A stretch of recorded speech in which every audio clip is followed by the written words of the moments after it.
Final Fantasy 15 is easily one of the most divisive Final Fantasy games. I mean, a lot of Final Fantasy games have been divisive. Final Fantasy 8, Final Fantasy 12, Final Fantasy 16. All of these games have their fair share of detractors, but Final Fantasy 15, like with Final Fantasy 13, really struck a nerve with Final Fantasy fans. While there are definitely people who like 15, I've seen a lot of people say that the game was a disappointment, one of the worst games in the series, and even go as far as to say that the game is just flat out bad. And honestly, I get it. I get why a lot of people don't like 15, because the game does have a lot of big problems, and there's a lot of criticism you can make about Final Fantasy 15, criticism that I admit is pretty fair. Final Fantasy 15 is a lot of half-baked systems, combat that's overly simplistic, really basic RPG elements, and a story that's broken and incomplete, with big and crucial plot and story elements being shoved into DLC and other media outside of the game. If I was to sit down and just tell you all the things I found wrong about 15, I think you'd probably assume that I hate the game, and that would make sense. But that's just the thing, I don't hate 15. I actually love it, because in spite of all the game's problems, I think the game is really special and brilliant in a lot of ways. And honestly, it's one of the most important games that I've played in my life. I actually have a really interesting history of Final Fantasy 15 because it's the first Final Fantasy game I've actually played. Some background information about me: my first video game console was actually a DS, and I got it back when I was around 6 years old. My first home console though was the Wii, which I got when I was 8 years old, and this is the only home console I had for years, and that was something I actually didn't mind because most of the games I played were games like Wii Sports, Mario Kart, or movie tie-in games that I thought were pretty good back then. I mean, what game could possibly beat Night at the Museum 2 for the Wii? Like, just look at these jaw-dropping graphics.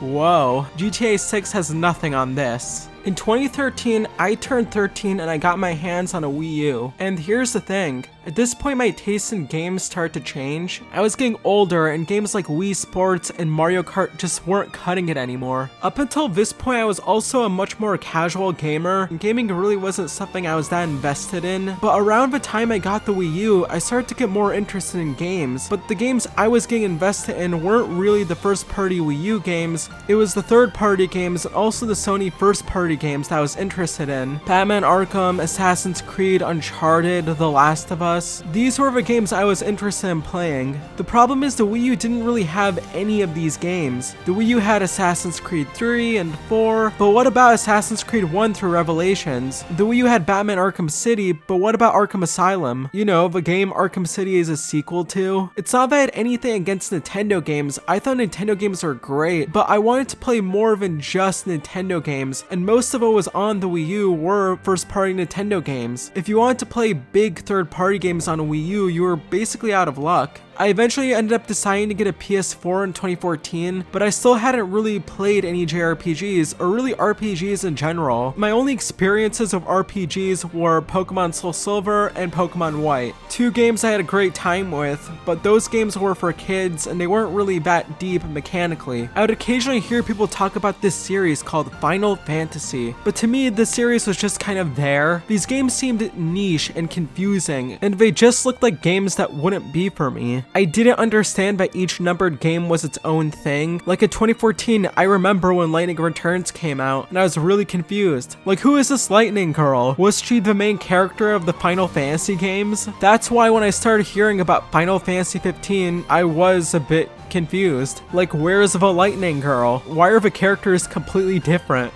But what got me interested in 15 was I would go on to websites like IGN, and I would see thumbnails on articles that had Noctis and other characters, and I thought they looked really cool. Early in 2015, I saw a couple of trailers for 15, specifically the Jump Fiesta trailer and the TGS 2014 trailer, and I thought both trailers looked amazing. The combat looked so kinetic and exciting, and it just straight up looked cool. Like, look how sweet this is.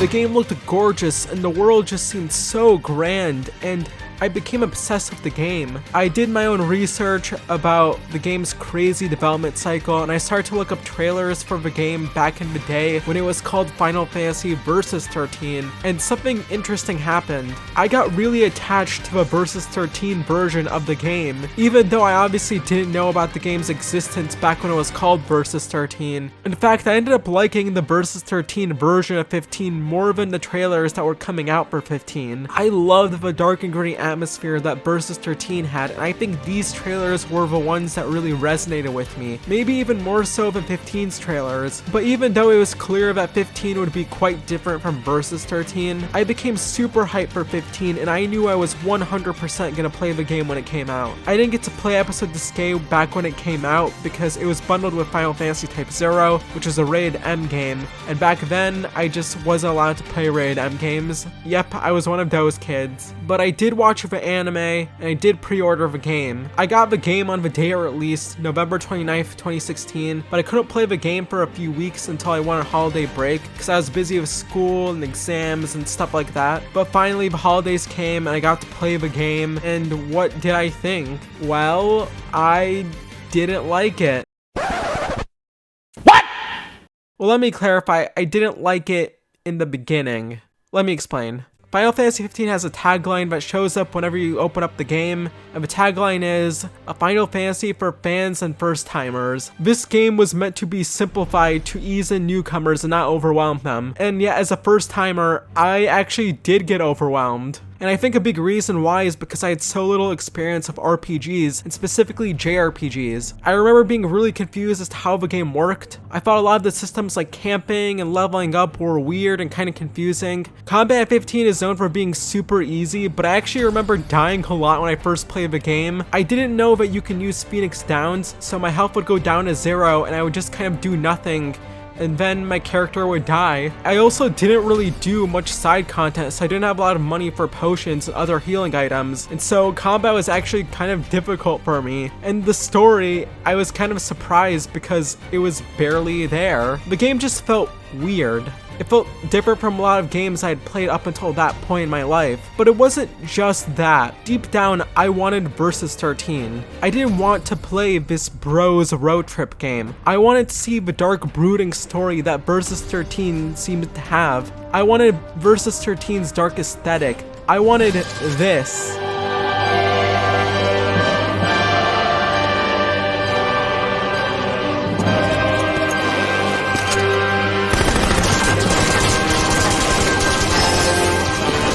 Not this.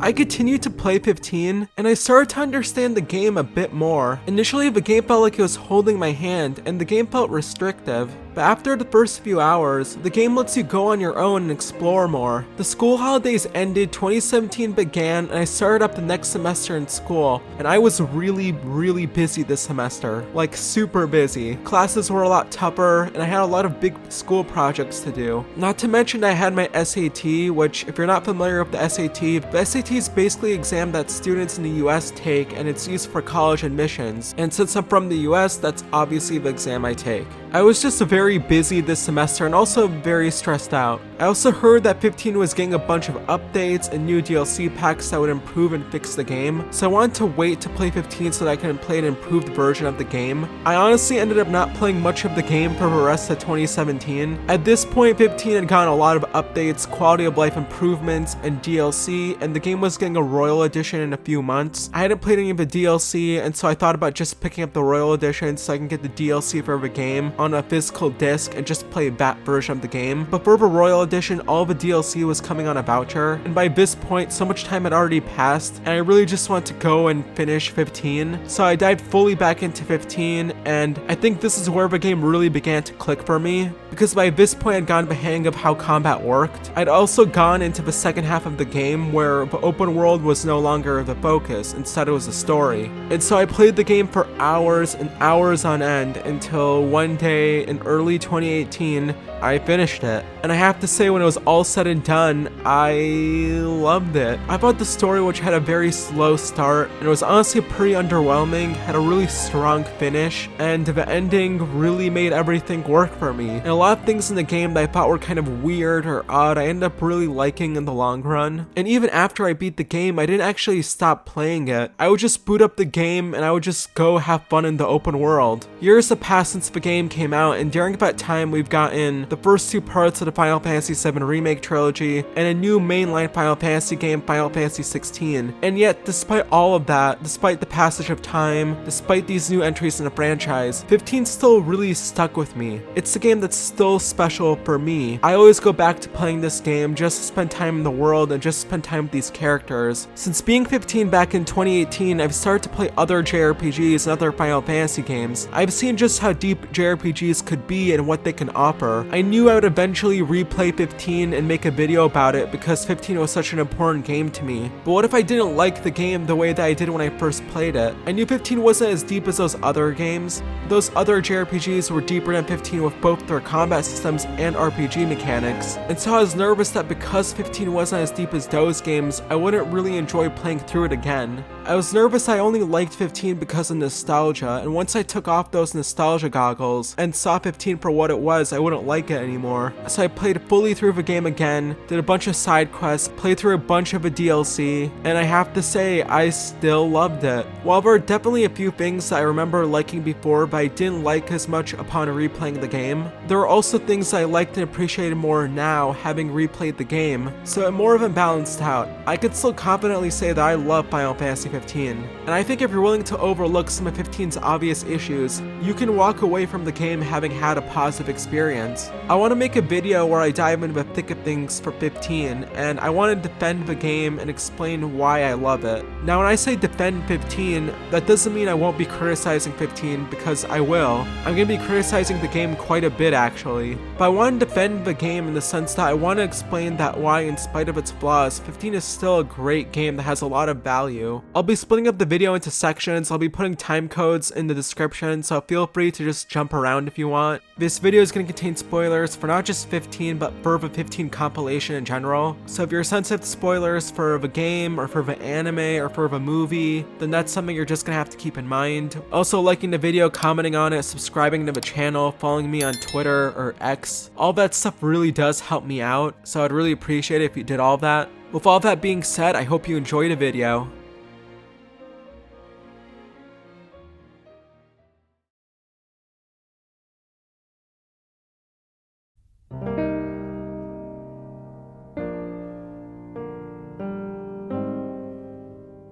Before I speak about the game itself, I actually want to do a rundown of the game's development history, because I think it's interesting and I do think it adds to the discussion of the game to understand its development history. Final Fantasy 15 from the very beginning seemed to be riddled with problems that go all the way back to the game's initial development. When Final Fantasy 15 first began development, it actually wasn't called Final Fantasy 15. It was called Final Fantasy Versus 13. Final Fantasy Versus 13 was going to be released on the PS3, and it was going to be part of something called the Fabula Nova Crystallis. The Fabula Nova Crystallis is going to be a sub-series of games that would all share the same mythos, but they would each have their own unique story and universe. The games in the sub-series were supposed to be Final Fantasy 13, Final Fantasy Egido 13, and Final Fantasy Versus 13. Final Fantasy 13 and Versus 13 were both revealed at E3 2006. While Final Fantasy 13 ended up releasing on the PS3 and Xbox 360, Versus 13 was always a PS3 exclusive. While both games did get revealed at the same event, they were both made by different teams, with 13 being directed by Motomo Toriyama, and Versus 13 being directed by Kingdom Hearts director Tetsuya Nomura. Whereas 13 was bright and colorful, Versus 13 was darker with a more gothic aesthetic. 13 was pure fantasy, Versus 13 was a fantasy based in reality. 13 was going to be a very linear game, but but based on the trailers for Versus 13, it seemed like you were gonna get these large environments that the player would be able to explore. Whereas 13's combat was turn-based, Versus 13 was going to be an action RPG, and it was going to be something more in line with Kingdom Hearts than your typical Final Fantasy game. It's quite interesting. These games are both part of the same sub-series and yet couldn't appear to be more different. But what these games both had in common was a troubled development. It used to be that each console generation would give us multiple mainline Final Fantasy games. On the NES, we got Final Fantasies 1, 2, and 3.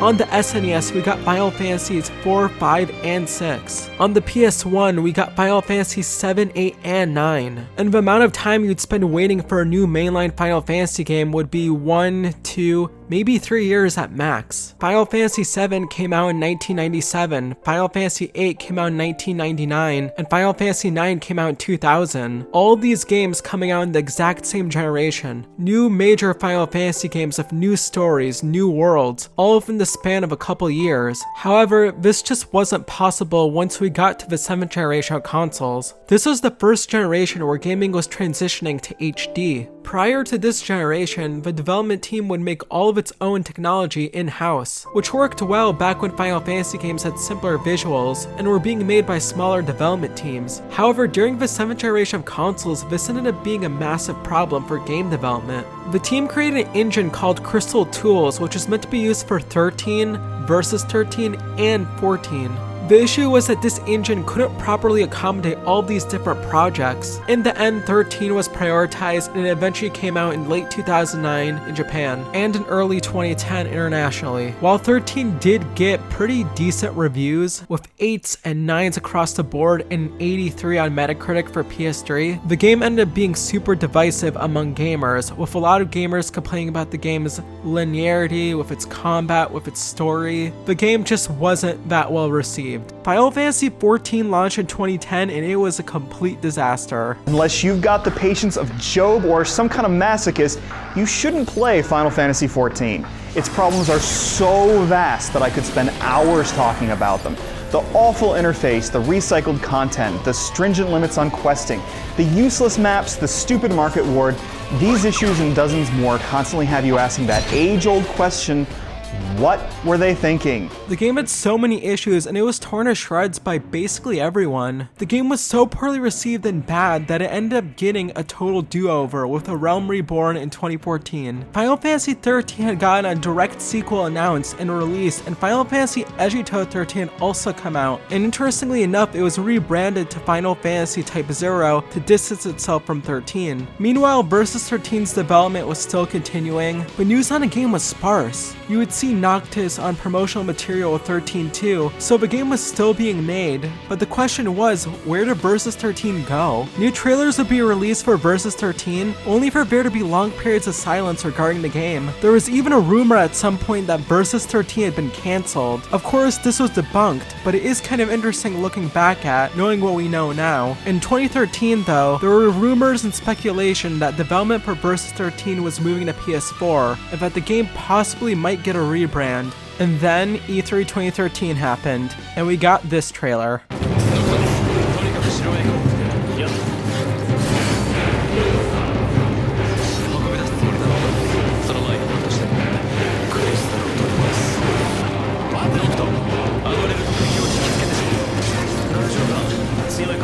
This trailer was huge. The game was officially moving from PS3 to the PS4 and Xbox One, but the bigger news, Final Fantasy Versus 13 was now Final Fantasy 15. Versus 13 was no longer in the shadow of 13, and instead could now be viewed in the same way as all the other mainline entries.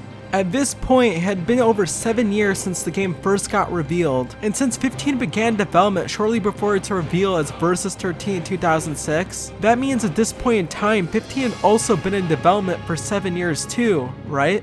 Well, that doesn't tell the full story. The truth was that while Versus 13 had been in development for a long time, the game had never entered full production. The Crystal Tools engine just couldn't handle Versus 13 and its open world environments, and so Square Enix was forced to work on a new engine. In summer 2011, Square Enix had gotten a chance to look at the PS4 and Xbox One. The arrival of new consoles posed a risk of Versus 13 becoming irrelevant if it stuck to being a PS3 exclusive. divisive, so the project needed to change. In 2012, a decision was made to shift development for the game to new consoles, and the name of the game got changed to Final Fantasy 15. The new version of the game went to full production after the rebranding. The game had already been through a rough development cycle, but maybe now that the game's development had shifted to the PS4 and Xbox One, and maybe since 15 had entered full production, maybe now development could proceed smoothly. Well, turns out at the same E3 press conference that 15 was revealed at, Kingdom Hearts 3 was also revealed, which was also being directed by Tetsuya Nomura. The idea of working on Final Fantasy 15 and Kingdom Hearts 3 would be absolutely insane and almost impossible. Eventually, Nomura would no longer be the director of 15. Instead, Hajime Tabata, the director of Crisis Core and Type 0, would be the director for 15. Tabata originally started as co-director for the game, but eventually he became the full director. Tabata said that around the time that Versus 13 became 15, only around 25% of the game was completed. 15's story was radically altered from what we were going to get from Versus 13. I will admit, information on what exactly Versus 13's story was supposed to be isn't completely crystal clear. There are a lot of rumors and contradictory information online about what exactly Versus 13's story was supposed to be, but I'll mention things that I found that actually do seem pretty legit. A lot of the stuff that I'll mention is stuff that you can actually see from the trailers, so I don't think I'm saying anything completely out of left field here. Final Fantasy Versus 13 was set in a world where 4 nations once had crystals, but these nations ended up losing those crystals due to wars they would fight trying to gain the other nation's crystals. Only one nation had a crystal left, and that was the nation of Lucis. Because of the crystal's magic and influence, Lucis was a pretty successful nation. The other nations were starting to develop their military and they grew distant. Eventually, tensions increased to a Cold War-esque situation. Another nation named Nibelheim was going to unite the other nations and go to war with Lucis for the crystal. Lucis from the very beginning worked kind of like a mafia crime family and had strict rules. Regis was the king and Noctis was the prince.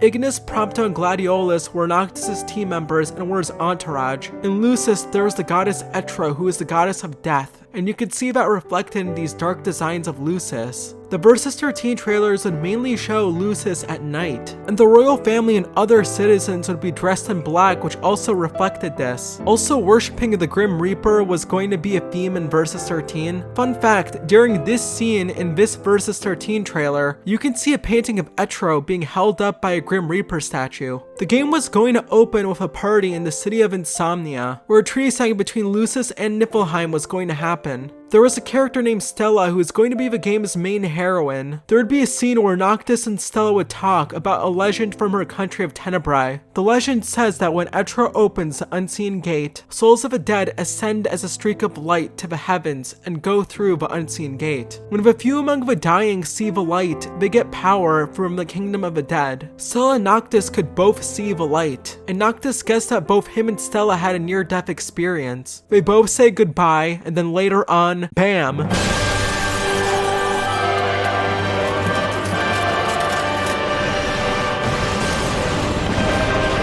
It turns out the treaty signing was nothing more than a deceptive trick, because Niflheim ends up storming the city to take the crystal. Noctis and his friends would fight soldiers and behemoths in the city, and there would be a big fight with a character named Aranea. In one of the trailers for the game, we could see Noctis and Stella gearing up to fight each other. In this same trailer, you see Noctis fighting a man completely dressed in white. When we get to E3 2013, things get interesting to look back at, because all the footage in this trailer isn't in the final game. The invasion of Insomnia, which looked super epic in the trailers and probably would have been awesome to play through, wasn't in the game. Instead, it was put into a movie called Kingslave. A lot of ideas related to the goddess of death and the worship of the Grim Reaper were cut and toned down. The Mafia elements were also downplayed quite a bit in the main game. Most of the characters that were part of Versus 13 were still in 15. Noctis, Gladiolus, Ignis, Prompto. All of these characters made the jump from Versus 13 to 15. The white-robed guy in the Versus 13 trailers ended up being a character called Ravis. Cor was supposed to be the 5th party member, but in 15 his role was reduced and he became more of a mentor character instead. Stella though was completely cut out of the game and instead was replaced with a new heroine named Luna. The developers wanted to keep Stella and they tried to figure out ways to make her work into the story. The issue was that they're going to be changing the role role of the character for 15's story, so the developers felt uncomfortable working on a character that was already established if they were going to change that character's role.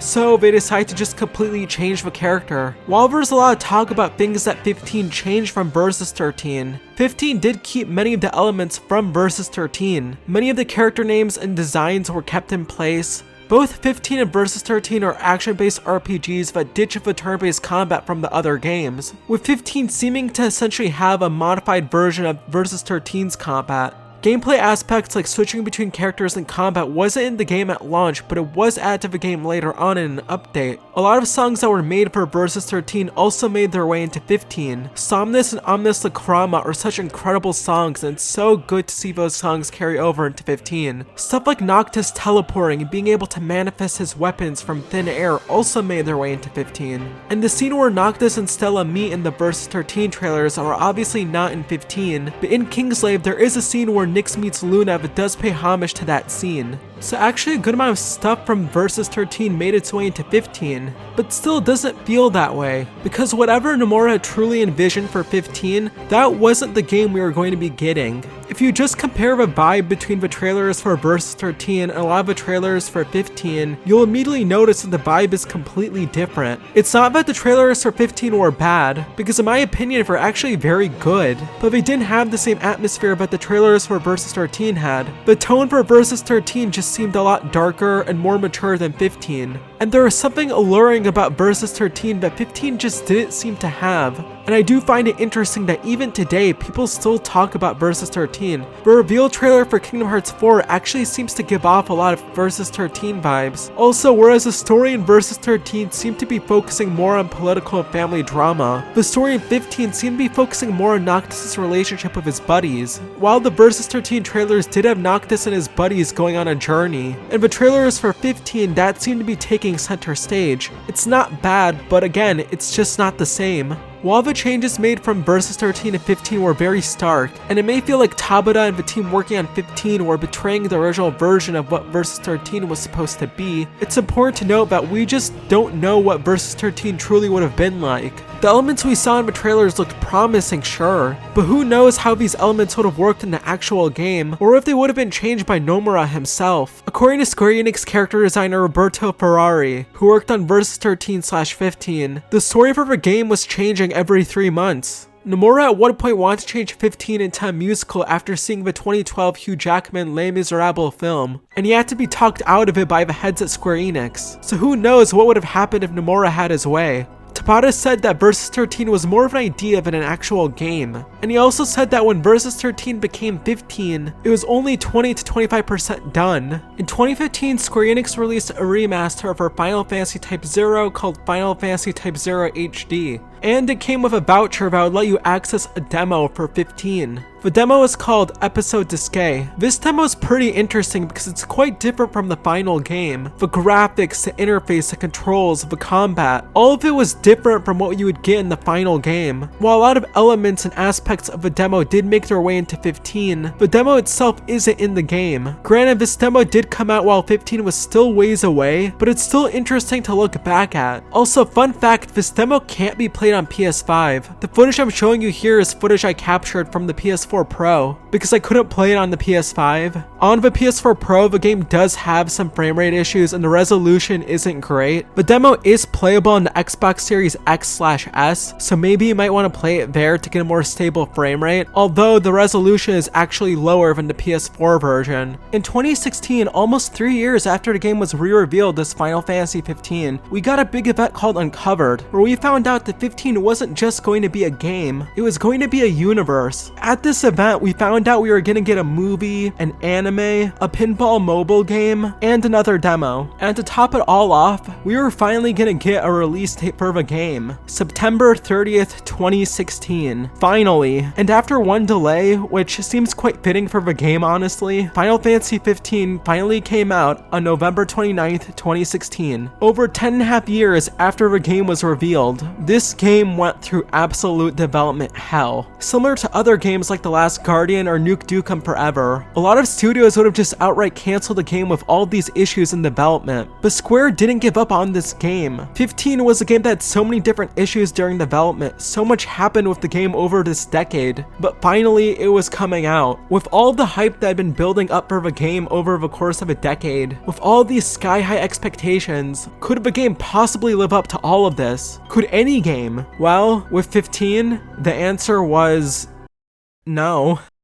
Final Fantasy XV was a very divisive game. When it came out, the reviews for the games weren't actually half bad, with a lot of 8s and 9s across the board. On Metacritic, the game actually has an 81 Metacritic score and a 7.9 user score, which is actually pretty solid. But the online chatter was a lot more mixed, with some people loving it and others hating it. People complained that the combat was too easy and overly simplistic. Some people didn't like that the game went from open world in the first half to a linear game in the second half, but arguably the biggest criticism of all was for the story. People liked the core cast of characters, but the actual story itself was criticized for being too rushed, too short, and for being filled with a bunch of plot holes, and for having large parts of the story being put into other pieces of media outside of the game. 15 ended up getting a lot of updates and a lot of DLC, and that DLC did actually fix a lot of the story and gameplay issues that the game had. There was also a season pass for the game that included story episodes for the other party members, a multiplayer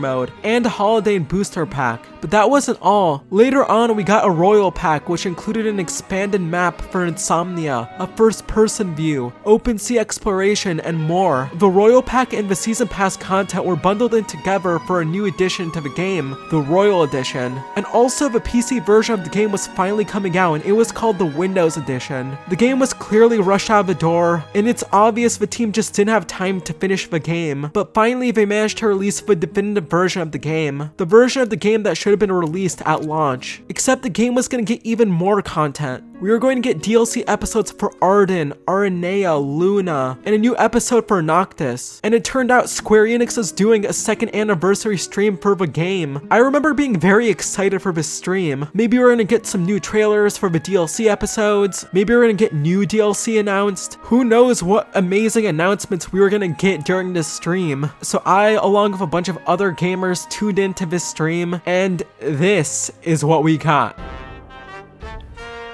結論として、4つの DLC のうちアラネア編とルナフレーナ編、そしてノクティス編は開発を中止。2018年10月31日をもってルミナスプロダクションズ。Are you serious? When you hear that an anniversary stream for a game is coming, logically speaking, you would expect something happy and exciting. You would expect there to be celebration. Instead, what we got was something so bad, you would almost assume it was a bad joke. Just was wondering, is this an out-of-season April Fool's joke? They told us they were going to cancel 3 out of the 4 DLC episodes, and that the director of the game was leaving the company. Why? Why get fans excited for an event like this if you're just going to disappoint them? If you're just going to cancel the DLC for the game, just put out a press statement. Don't make it into an event. The whole thing was just bizarre and sad. This event was so shocking and disappointing for me. It meant that the Final Fantasy XV experience was over. There'd be no more Final Fantasy XV. The Arden DLC was the last bit of game content we would get, and it's kind of funny in a way that Arden, the game's villain, got the last word. A novel came out which included all the content that would have been included in the new season pass, but at the end of the day, the DLC never got finished. Final Fantasy XV, a game that was incomplete at launch, now ends incomplete. The DLC that did get released actually did help 15's reputation, but the game still was and is divisive. I think we've talked enough about the game's development history though. Let's actually get to the game itself.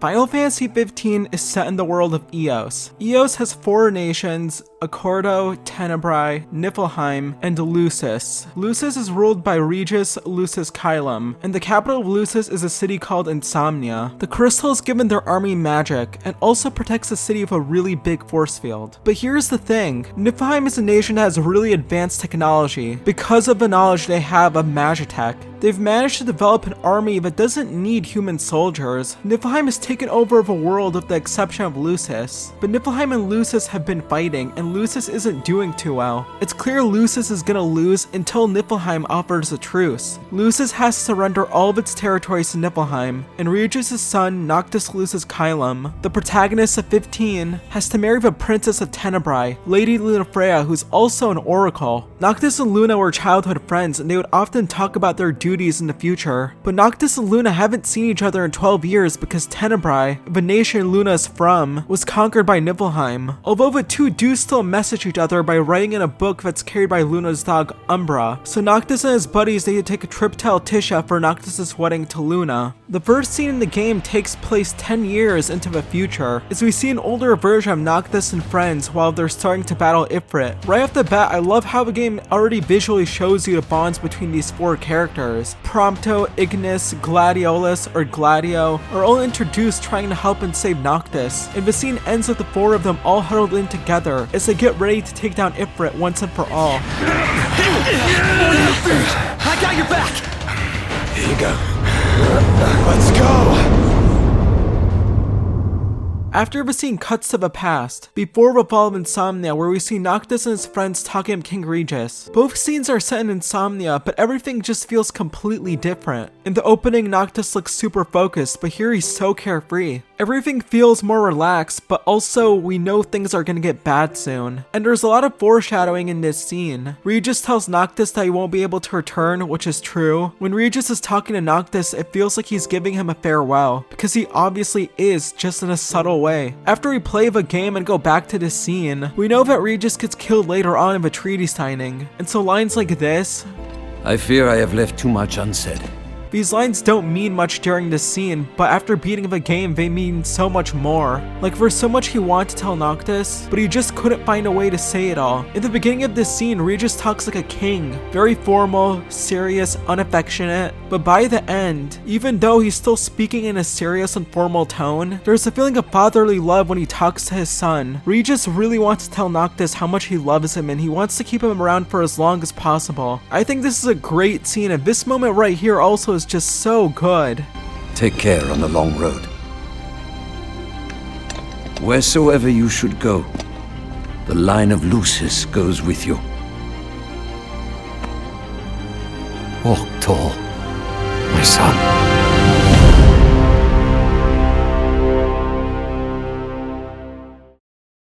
I really love this moment where Noctis and his friends are stranded in the middle of the desert, and since their car is broken down, they're forced to slowly push the car. And while they're pushing their car, a rendition of Stand By Me from Florence and the Machine plays. Obviously, because of copyright reasons, I can't play the song, but it really does work here. I think this scene is just so brilliant. It's so quiet, and it's pretty nice and fun just seeing Noctis and the other characters just sort of bounce off each other. You get a good idea of their different personalities and who these characters are. You see Ignis driving the car, which goes in line with his role as the main driver of the game. Gladiolus, or Gladio if you want, does the brunt of the pushing of the car. In other words, he's the muscle of the group. Prompto and Noctis both help to push the car, but it's clear neither of them really like to do labor. The scene is just so playful and endearing. Also, pushing the car lets you slowly take in the world that you're about to explore. This is actually something Tabata talked about in an interview he did with Game Informer before 15 came out. The first gameplay you experience is pushing your broken car, and there's actually a thought behind this. By slowly pushing your car through this world, we wanted the players to get a good grasp of what world they will be adventuring in this game. But then I'm sure people will start to wonder, why do I have to push this car for so long? And so we'll quickly switch the scene. It's kind of interesting how different this opening is in comparison to other Final Fantasy games. You aren't trying to blow up a reactor, you aren't trying to kidnap a princess, you aren't partaking in this big game of blitzball. Instead, you get something so much more low-key. While some people might hate this opening because it isn't exciting like some of the other Final Fantasy games, I really like it. We know the narrative is going to get very intense based off of the very first scene of the game, so it's nice having everything start off low-key and for the game to just sort of ease us into things. In Chapter 1, we get introduced to characters like Dino, Sid, Rule 34 Sydney, and also this definitely not suspicious guy, Arden. Also, the gang doesn't have money, which is kind of funny if you think about it. Noctis is the crown prince and heir to the throne of Lucis. If anyone is going to have money, it should be him. He 100% should have money to burn. Don't get me wrong, I get it. Obviously, a game like this doesn't work if your main character is loaded with money. It's just kind of funny to point out. Everything seems to be all fun and games until we find out the truth. There was an attack. The Imperial Army has taken the Crown City. As treaty room tempers flared, blast lit the night sky. When the smoke about the Citadel had cleared, the king was found dead. Insomnia has been taken over by Niflheim, and King Regis has been killed. Noctis and friends go back to Insomnia, but they actually can't get back because Niflheim has set up a blockade. Niflheim has raided Lucis and set up multiple blockades and established a military presence there, and they're on a lookout for Noctis, the one person who stands in their way. Because Noctis is a part of the Lucis bloodline, he has the power to wield royal arms, which are these special weapons that are located in hidden tombs throughout the map. Noctis can also form packs of astral gods, or the Six if you will, which are 15's version of summons. So Noctis is going to continue his journey throughout Lucis and get to Luna. Along the way, he'll get more royal arms, awaken the power of the Six, and fight Niflheim.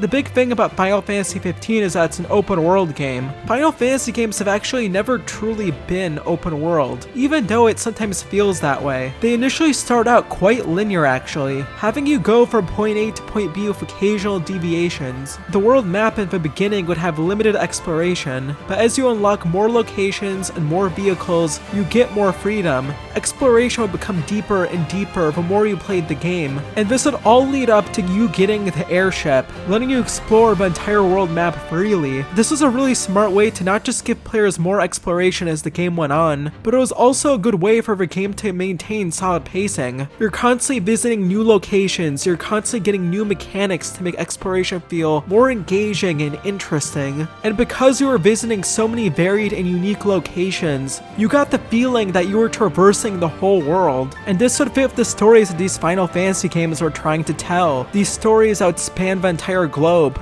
Of course, this became a lot harder to do as graphics had evolved. Characters were now being depicted at a 1-to-1 scale, which means that making a game as big as the previous Final Fantasy games would be super difficult to do. Final Fantasy X was the first mainline Final Fantasy game to completely get rid of the world map, and the game was pretty linear for the most part. Even when you technically got access to the airship, it just wasn't the same. Clicking on locations in a menu just isn't the same as freely exploring with an airship. People didn't mind this too much though of 10 because 10 had deep RPG mechanics, an engaging story, the occasional puzzle, and it moved you from area to area at a decent pace, so you don't feel like the game ever really dragged on for too long. Final Fantasy 13 though was different. 13 was criticized a lot for its linearity, but it wasn't just the fact that the game was linear that made it get criticized. The game was a lot more restrictive when it came to its RPG mechanics. The game kept you in the same locations for hours and hours, and there was very little in the way of gameplay variety. Final Fantasy 15, at least in the very first half, tries to be the opposite of this. The game tries to be this big, expansive open world game. The first area you're dropped in, Hammerhead, is this huge desert with lots of land you can cover. Although it is big, the game does hold your hand a bit in the beginning, since you have specific locations where you're supposed to go. So it's not like you have total freedom, so at the very least you're not placed in this tiny hallway or some small set of rooms. For the first 2 chapters, the game is explaining to you the the different mechanics of the game, so your ability to explore and do what you want is a bit limited. But once you hit Chapter 3, which is appropriately titled The Open World, you're finally given the freedom to really explore. The game's map is technically super big, spanning over 1,800 kilometers, but in terms of how much of it is actually explorable and how big of a game just feels in general, it's much smaller in comparison to a lot of other open world games. There are a lot of areas you think would be accessible, but they aren't. Not by car, not by foot, not by chocobo, and the game doesn't give you the same degree of freedom as other open world games like Skyrim or Tears of the Kingdom. Still, it's not like there isn't any freedom when it comes to exploring, because there is, and the game definitely isn't tiny. There's a good amount of land that you have to traverse, enough to a point where it'd be crazy to do it on foot, and that's where your trusty car, the Regalia, comes in. The Regalia is what you'll be using to drive through the open world. The Regalia might seem a bit weird because you don't really drive it. You can manually control the Regalia, but you don't really have much control and agency over driving it since you can't really drive it off-road, which means it's super limited. And you can have Ignis drive the Regalia for you, which makes driving completely automated. So you don't really get to control the car you're in, which sounds really boring because what are you supposed to do then if you're not controlling the car? Just sit and watch? That sounds really boring. And to be honest, it does get boring at times, but it can also be really engrossing too. When you're sitting in the Regalia, one of the things you're able to do is look at the world around you and take it all in. You see so many beautiful sights throughout the game, and I think you really appreciate a lot of that beauty when you're sitting and driving in the Regalia. No background music plays while you're driving,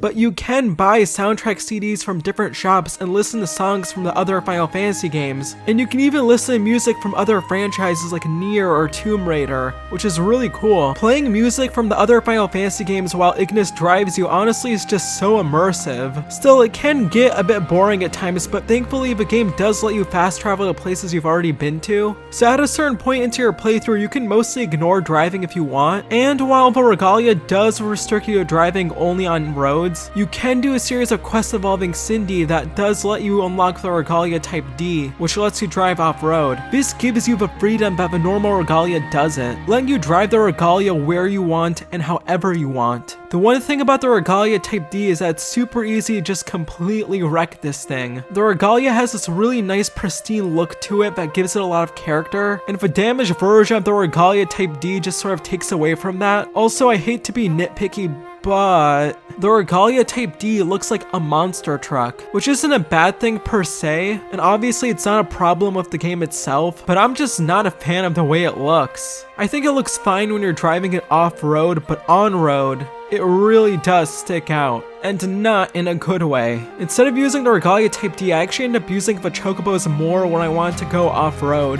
The Chocobos in this game are just amazing. The Chocobos have a really solid running speed and they handle really well. It just feels so smooth riding the Chocobos in 15. Dare I say I prefer riding the Chocobos in 15 over 7 Rebirth. I love jumping and gliding in the air with them, and also I love how you can level them up and improve their stamina and jump height. You can even feed them different greens to improve their different stats. The Chocobos are just a lot of fun to use and can go almost anywhere in the open world. My only complaint is that you have to rent them out, and you can only rent them out for 7 days max. I thought this is pretty annoying because it means you have to go back and rent them out again and again every time the rent period is up. It just gets really annoying.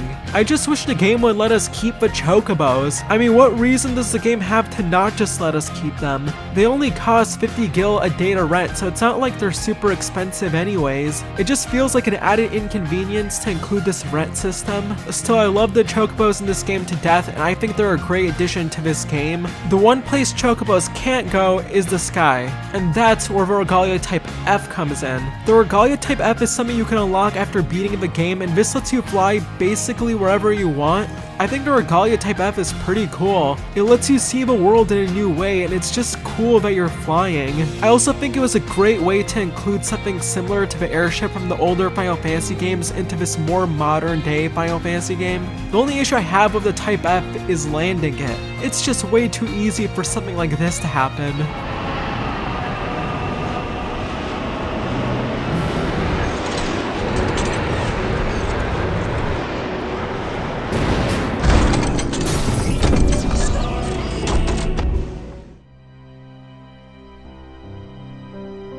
Also, I think the Regalia type F is really cool. Both the Regalia type D and F are really awesome. They let you use the Regalia in all these really cool ways, but I'll be real, I ended up sticking with the normal Regalia most of the time because although it's more restrictive, I think the restrictions actually help make me feel more immersed in this world, which sounds weird, but because the normal Regalia is more grounded, it made me feel like I belong to this world more. Also, the Regalia has a gas tank, so you have to fill it up with gas, otherwise it will break down, and you have to call Cindy to tow it. So unless you get certain upgrades for the Regalia, you can't just drive it around endlessly.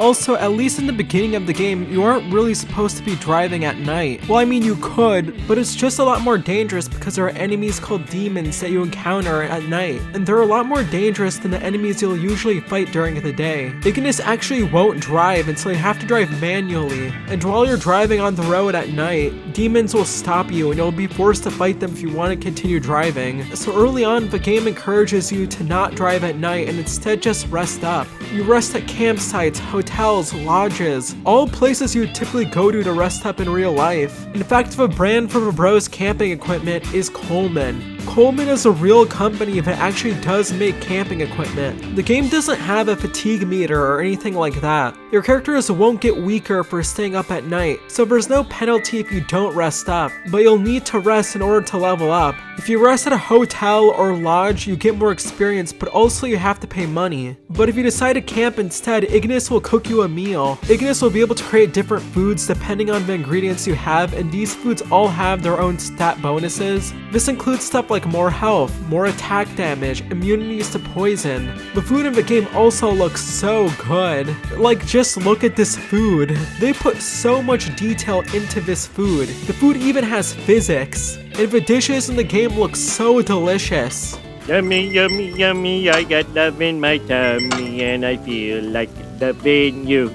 It's crazy how much attention to detail and effort went to something so small, but it really does add something to the game. I also just love these cutscenes of Noctis and friends setting up camp, eating, and playing games with each other. You also get to look through photos that Prompto took during the day, and that makes resting up cool in its own right. 15 has all these small little things that help to make the game feel so much more grounded and authentic, and really sell you on the idea that you and your friends are going on a road trip together. And this feeling of being on a road trip with people you're close with is something that 15 just nails. And I think it's something that really makes 15 stand out from other open world games. 15 is a game that you can't just rush through and expect to gain the full experience. It's a game that really demands that you just take your time and just enjoy the little things. And while the game has spectacle, you aren't going to be getting these non-stop thrills, at least not in the first half. It's like comparing a game like GTA 5 to a game like Red Dead Redemption 2. GTA 5 lets you drive around like a total madman and just mess around and cause chaos. It's super wild and over the top. Red Dead 2 is almost the complete opposite. The pace is so much slower, and the focus is less on causing mayhem in the world, and instead about soaking it all in. Red Dead 2 is also more grounded and in a sense restrictive. 15 is a restrictive game in a lot of ways, but those restrictions also allow the game to be more immersive. And like with Red Dead 2, there's a lot of empty space in the world. With a lot of games, this can be a really bad thing. Starfield is criticized for having a lot of empty and dead space, so having empty space doesn't always work in a game, and it's obviously not to everyone's taste. 15's empty space has gotten a lot of criticism, but I actually like the empty space. I like the feeling of solitude and also wonder I get when I explore the wilderness, the nature, the trees, the vistas. There's this feeling I get when I explore these areas that's so hard to articulate, but it's special and well, I just like it.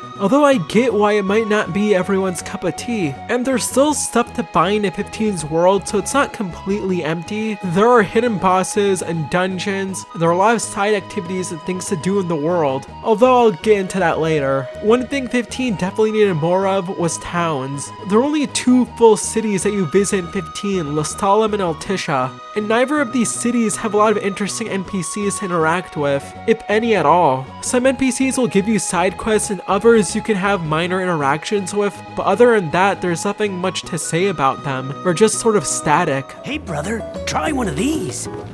Okay. Good, right? Yeah. It's good. Then come again and tell all your friends. Eos has been conquered by Niflheim, but it's very easy to forget that when you're in the open world because the NPCs all seem to be doing just fine. Think about the old Final Fantasy games where you'd visit a town, and the NPCs would talk to you about how they're dealing with whatever is going on in the game's world, and would make the stakes feel more real and impactful. Niflheim invading Lucis should dramatically change the lives of all these people, but everyone seems to be doing just fine and they barely seem to notice. I brought up GTA 5 and Red Dead 2, but both those games have far better NPCs that you can interact with in a much deeper way than 15. In 15, the NPCs feel almost lifeless. You can barely interact with them, they don't really have anything meaningful to say that would help you to learn more about Lucis. And outside of Lestallum and Altissia, the map is mostly just wilderness, with there being some small areas along the way you can visit. But a lot of the places you visit are just sort of copy and paste. The game definitely needed more varied and unique locations. But I gotta be honest, this isn't completely a deal breaker. Like I said before, 15 really nails that feeling of being on a road trip, and I think the map being mostly wilderness helps with that. When you're on a road trip, most of the time you're not going to be visiting cities, and instead you're just going to go through long stretches of road, with the occasional pit stop along the way to take breaks. There's always been something about Lucis that's felt familiar to me, and I think it's because Lucis outside of Insomnia feels very reminiscent to the US, which is where I'm from. Large portions of the US outside of big cities are just nature and wilderness and roads. And that's what you get with a lot of 15. And this might be something that just doesn't work for people, but it does work for me. I do admit you don't really get the feeling of exploring an entire continent in 15. 15 is far bigger than a game like the original Final Fantasy VII, and yet that game feels a lot bigger than 15 does. Lucis is supposed to be a continent, but using the regalia you could drive around the entire world in the span of like 15 minutes. And you don't have a lot of the abstractions the older Final Fantasy games had, where you'd roam the world map while being the size of a town, or where you'd visit a wide variety of locations that were pretty small actually. This is something that made the older Final Fantasy games feel much bigger than they actually were. 15's world doesn't sell you on the idea that you're in this big and massive continent, but I don't think that makes 15's world bad, I just think it makes it different. To me, 15's world might not succeed at doing what older Final Fantasy worlds were able to do in the past, but I think it succeeded at doing something entirely different, which is creating a world made for letting me and my friends go on a trip together. It succeeds at giving you really great vibes, which is something that really helps to enhance the experience. Vibes are something I don't hear people talk a lot about when it comes to games, but I think it's a big part of what makes games special. There's a YouTube video that I've been obsessed with from a YouTuber called Nathan Zed. This guy is incredible. He makes videos about all sorts of different topics, usually related to entertainment, and he's absolutely awesome. You should absolutely check him out. In 2022, he posted a video called Vibes Are Better Than Plot. A lot of what he talks about in this video is how he judges things now less based on the actual plot and the story, but instead based off the vibes, like the world, the aesthetics, the feeling something gives him. Star Wars, Lord of the Rings, Harry Potter, Dune, all of these franchises have unique vibes. And the truth is, vibes can make up for stories that are basic, or let's face it, not good. Dunkirk barely has a plot and barely has any characters, but still an amazing film in my opinion, and a lot of that comes down to the vibes of the movie, the Hans Zimmer score, the beautiful cinematography, the intensity, the atmosphere. All these things made Dunkirk a masterpiece even if the plot wasn't great. Obviously this doesn't always work, a unique vibe can't always make up for a bad story, but a lot of the games I play and enjoy have really bad plots. But I still end up having a good time with these games in large part because of the vibes. Mario games usually have pretty basic and bland stories, but the vibes of these games are untouchable. Being transported into these unique worlds and just being immersed in them is something that games do so well. Dare I say better than almost any other medium, in large part because they're interactive. Running on my horse in Red Dead 2 and taking the Wild West in, sailing through the ocean in Assassin's Creed 4 while my crew sings sea shanties, gliding through Gotham in Batman Arkham Knight. These games all have such cool vibes to them that make them so much fun to play. Vibes are something that Final Fantasy games are really good at. Final Fantasy games have always transported you into these unique worlds and they've always had these unique vibes to them. Midgar in Final Fantasy VII, Spira in Final Fantasy X, Valestia in Final Fantasy XVI. Final Fantasy games really nail vibes, and Final Fantasy 15 has great vibes. Chilling with my buddies, cracking jokes of them, cruising around the regalia, and taking in the nature of regions like the sky. This game has a great vibe to it, and this is something I don't think people bring up enough when they talk about 15. And I think because of that, in spite of any of the flaws I've discussed with the way the world has been designed, I still absolutely love 15's world and the feelings I get while exploring it. And I think that's an aspect of the game that's really underrated. Oh man, my arms are killing me. Do I dare ask why? You know, just been pumping some iron, getting them gains. Yeah, I think this group's only got room for one musclehead. Then Gladio better step aside, cause these guns shoot to kill.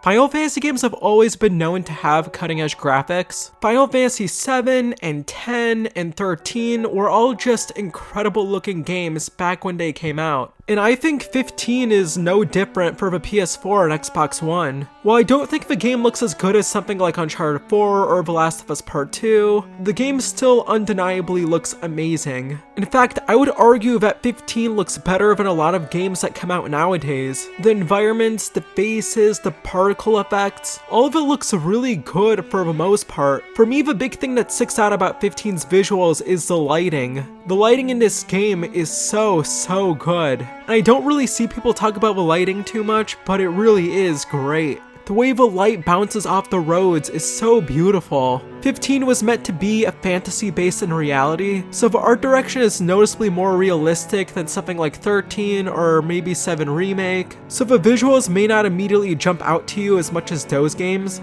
and maybe aesthetically some people might just prefer the way those games look. But either way, I think 15 looks great. So I replayed the game on the PS5 using the light mode, which runs at 60 frames per second at 1080p. I personally think that if you're playing the game on the PS5, this is the best way to play the game, mainly because gameplay is just super smooth and fluid at 60 frames per second. Meanwhile, the steady mode runs at 30 frames per second while still being at 1080p. I think this is really useful if you're playing the game on a PS4 Pro, because if a PS4 Pro can't run the game at a locked 60 frames per second, but if you're playing the game on a PS5, this is kind of useless. And then there's the high mode, which does run at 1800p but at 30 frames per second. The thing is, this mode has really bad frame pacing and it's very stuttery. It honestly doesn't feel good to play the game on this mode, and honestly I wouldn't recommend it to anyone. I really wish if a game got a remaster or at least a patch so that we can get 60 FPS at a higher resolution. Sadly, that just doesn't seem to be the case. On PS4 and PS4 Pro, the game had some really long loading times. On PS5, the loading times definitely are better. One issue I did have was if the game's weird texture pop-in issues. Maybe this is only an issue of the light mode, but either way, it's still really noticeable and distracting.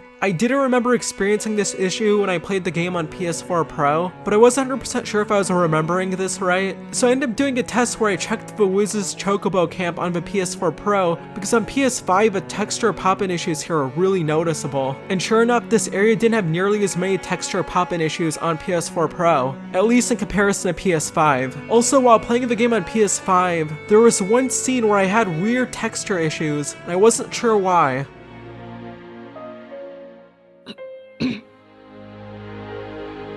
What? So, about Lady Lunafreya, I keep hearing she was in town. Apparently she left right away, but at least it means she's okay. Good to hear. Thanks. And then a minute later, the game ended up crashing.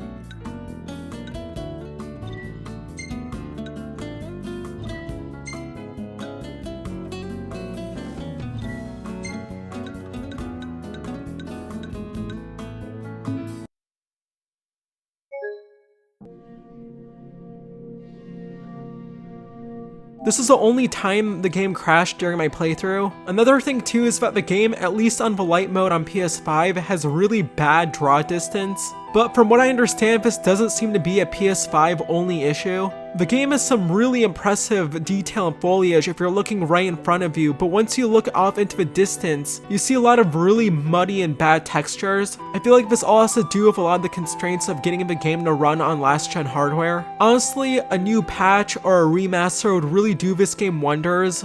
Sadly, I don't see the game getting a remaster anytime soon since Square Enix seems to have moved on from this game. What I also thought was really well done was the voice acting. I think all the actors did a really great job of voicing these characters, and they really give these characters a lot of energy and emotion. Ray Chase, who's the voice of so many different characters like Elfin from Tales of Arise, Eve from Nier Automata, and of course, Noctis. I think Ray Chase absolutely killed it as Noctis. He manages to give Noctis this likability factor that helps the character be more relatable, and he really does sell a lot of these emotional moments.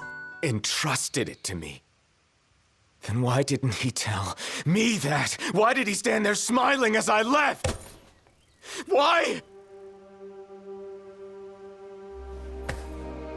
Why did he lie to me?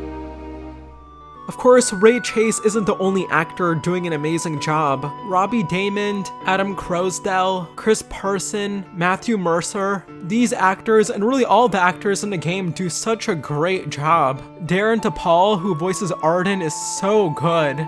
Arden is such an alluring character, and I think a lot of it has to do with all the charm that Darren DePaul brings to the character. He manages to make Arden fun, but at the same time not weak. He really manages to make Arden out to be cunning and the master of manipulation. Your attack hurt me, nevertheless. My feelings, at least. And after all the memories we've shared, remember this. I should have asked if you remember him. Truly a blast from the past. Nay.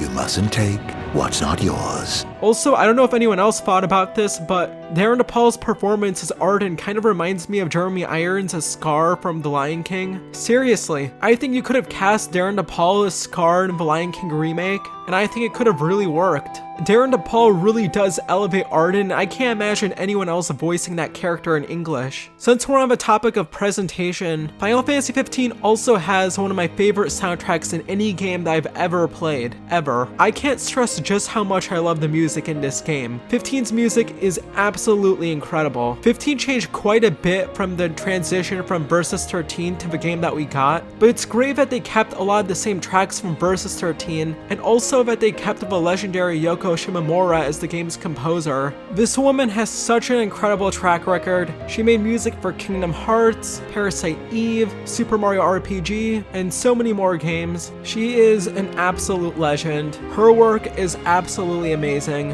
and she absolutely killed it with 15's music.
Put so much energy and emotion into this score. So many of 15's most emotional and climactic moments work so well in large part because of the score. The score really does elevate the game. If I had to give one nitpick, and trust me, it's really minor, I haven't really heard many people complain about this, so it really is just me, but this is the older version of Omnis Lacrama that you would hear whenever you would watch a trailer for Versus 13, and even for 15.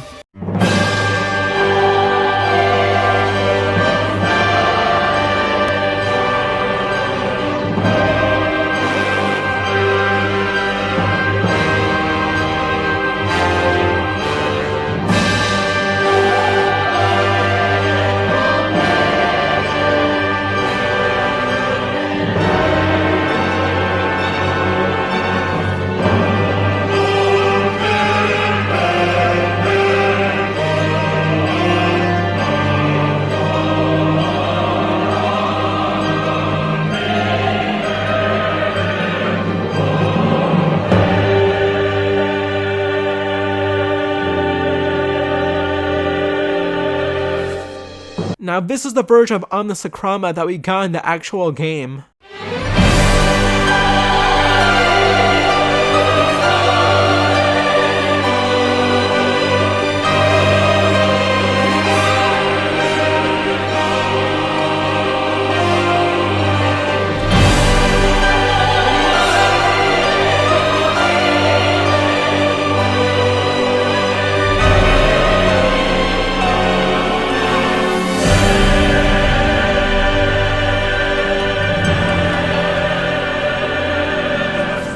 Personally, I prefer the Versus 13 version over the version we got with the final game. Don't get me wrong, both versions are obviously amazing and are mostly the same. Of course, this is just personal preference, and I know this is very nitpicky, but it's just something I wanted to mention. The amount of amazing songs in this game's score is just crazy. You get these grand and epic songs like Apocalypse Aquarius, along with really somber and emotional songs like Song of Stars. Regardless on how you might feel about 15 as a game, I feel like we can all agree that the soundtrack is exceptional.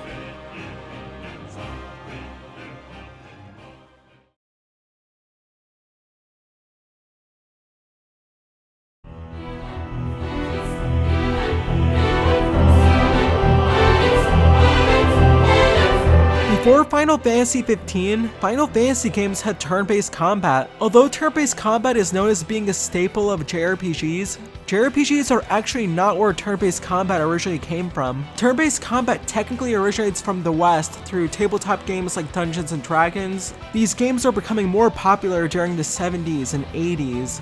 In the late 70s and early 80s, we got Western role-playing games like the Ultima games and the Wizardry games, which also had forms of turn-based combat. These Ultima and Wizardry games specifically would serve as influences for the original Dragon Quest, which came out in 1986, and for the original Final Fantasy, which came out in 1987. Both the original Dragon Quest and original Final Fantasy were massively successful turn-based RPGs, and while Western developers would abandon turn-based combat, Japanese developers by and large stuck with it and kept improving on it and iterating on it. Beginning with Final Fantasy IV, combat moved to the active time battle system, or the ATB system for short. This introduced an element of real-time strategy to combat where party members would now have to wait for an ATB gauge to fill up before they can attack. This ATB style of combat would be used for a lot of Final Fantasy games after 4. Final Fantasy X's pretty interesting because even though it came after games like Final Fantasy 7, 8, and 9, Final Fantasy X actually used a different style of combat. Timing was no longer an issue as the battle would be paused during your turns. Instead, it was about strategy, and you could even switch in party members mid-fight and see the order of the turns for your party members and for your enemies. What's fascinating about this is that Final Fantasy X came out in 2001. The very next year, 2002, a new Square Enix, or technically at the time Square Soft, jrpg came out, and that game was none other than Kingdom Hearts.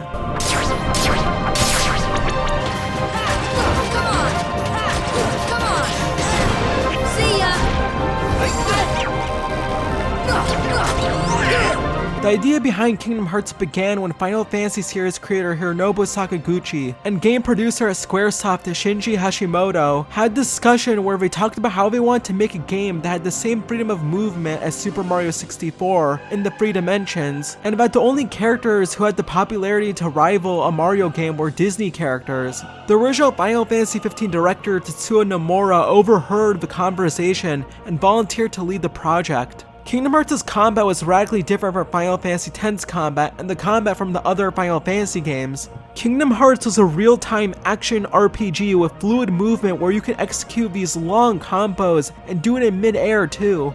After Final Fantasy X-2, single-player Final Fantasy games began to move away from turn-based combat. With 12 having this MMO-esque style of combat, 13's combat was sort of ATB-based. When Nomura began working on Versus 13, him and his team decided to completely ditch turn-based combat and make it real-time instead. As Versus 13 changed into 15, the combat system also changed and evolved, but it always remained a real-time action RPG at its core. So how did the combat turn out? Well, let's get into it.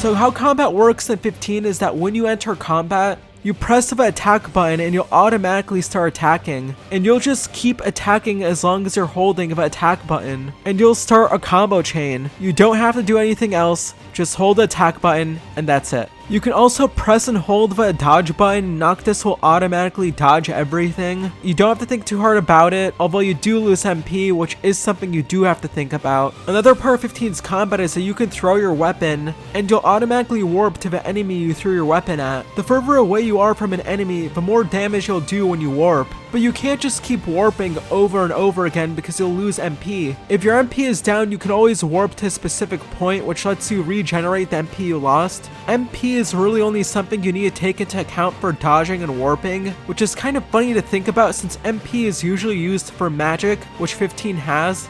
The game's magic system called Elemency does get a lot of hate, and I totally get why, because it's not great. While I didn't hate Elemency and thought it could be kind of cool to use, it was definitely a very flawed system. Right off the bat, it's annoying how in the game you can't just get spells from anywhere. You can't just go to a shop and buy spells. Instead, the only way to get spells is by getting elemental energy and then crafting the spells. And the only way you can get elemental energy is by finding these elemental rocks and canisters, and then absorbing the elemental energy from them. The three elements are ice, fire, and lightning. These elements each have a maximum potency of 99. After you have to go to the menu and craft your spells and put them in these magic flasks. Then you have to go and equip them using one of the 4 weapon slots you have. After you've done all of that, you can finally use magic in combat. Usually you'll be getting like 3 or more spells per flask, so after you use all of the spells, you have to equip another flask to one of your weapon slots. It's a lot of work, and the whole process honestly is pretty convoluted, and it's for something that at least in the main story isn't really needed. Weapons do more than enough damage and aren't limited in the way that magic is, and so you can get by combat just fine by using your weapons. Another issue of magic is something called friendly fire, where by default magic can hurt not just your enemies, but it can also hurt your friends too. It's really hard to try and avoid this because of the large blast radius that spells have. It's just a really weird inclusion into combat and adds yet another hassle that you have to deal with anytime you want to use magic, because you'll end up hurting not just yourself but also your friends too. There is an accessory that you can equip from the Holiday Packs DLC called the Ring of Resistance. This lets you disable friendly fire, sort of. Normally, if you don't have the ring on, your friends will fall to the ground in pain anytime you cast a spell.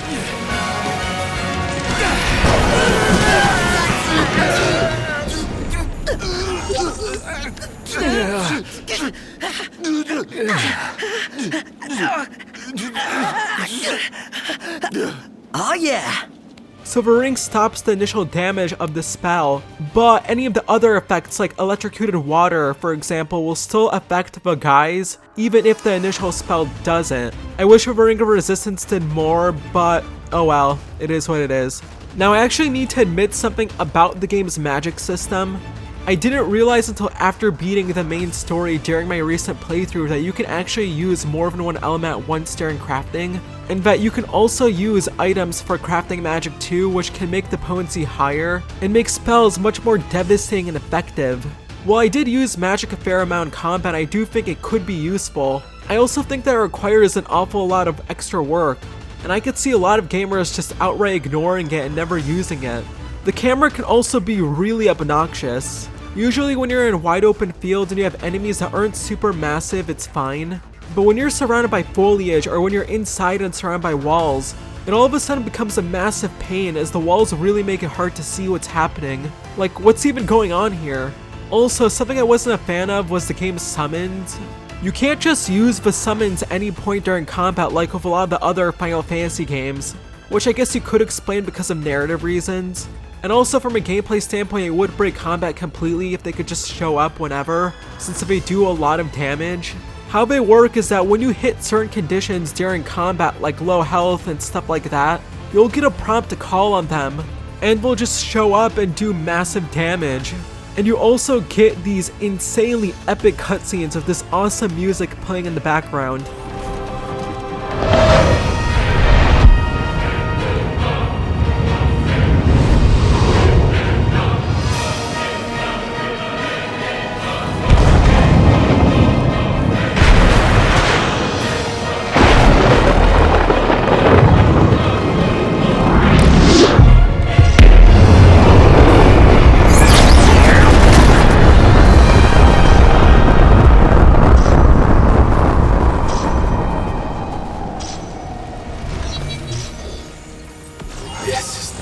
6. Dude, that was hardcore! The issue I have with the summons is that they almost feel like a jail out of free card. In a lot of battles where I had low health, the summons would show up and just win the fight for me. The summons don't have any gameplay depth since you can't give them commands or control them. Like, think about Final Fantasy X when you could control the summons in combat and they would have their own sets of attacks. Here it's just way too simple and it makes a lot of these combat encounters so easy. And that's where we get to one of the biggest complaints of Final Fantasy XV's combat, which is that it's way too easy and way too simplistic. And I'll be real, Final Fantasy XV's combat is pretty simple and pretty easy. Final Fantasy games aren't known for being super difficult to begin with, but they at least did have strategic components in their combat systems that did give them depth. Here there isn't really much in terms of strategy. You can just hold attack and then press the dodge button when the prompt appears, and then also warp, and you'll be good for most of combat. But even if combat in 15 is simple and straightforward, I still liked the game's combat quite a bit and I did think it was a lot of fun. Right off the bat, I just love these songs that play whenever you get into combat.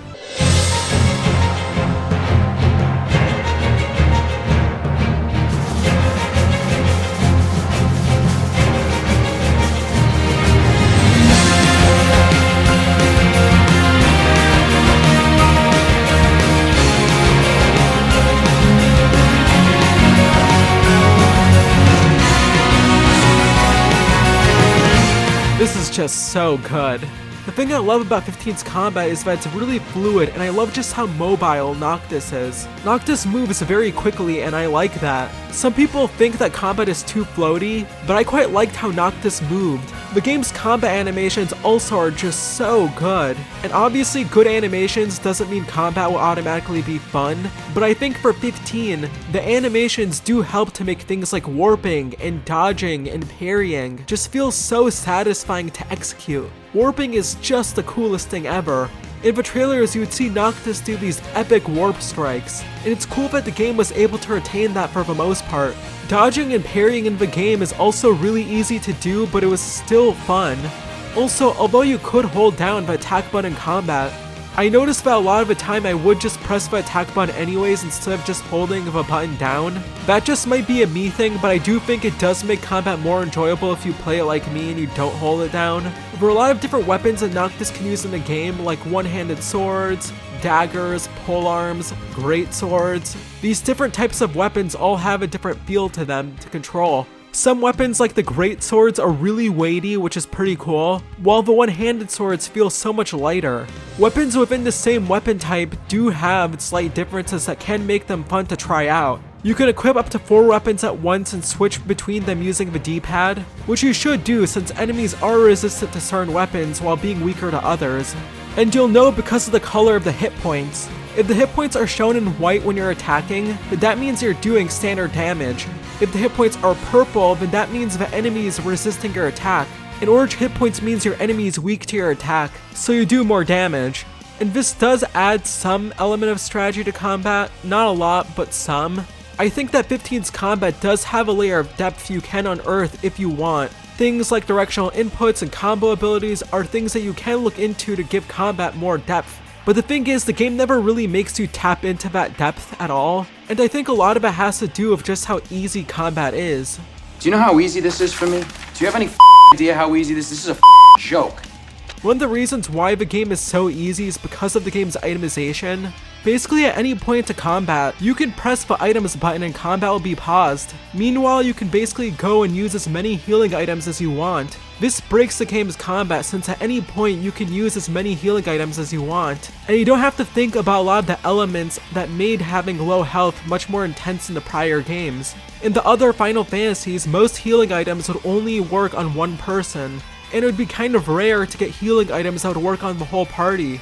It would take an entire turn to use a potion, which is a turn where you're not doing any damage to enemies, which means that they'll be around for longer and have another chance to hurt you. And you couldn't just use as many healing items as you wanted to, but in 15, anytime you want, you can pause combat and use as many healing items as you want on as many team members as you want.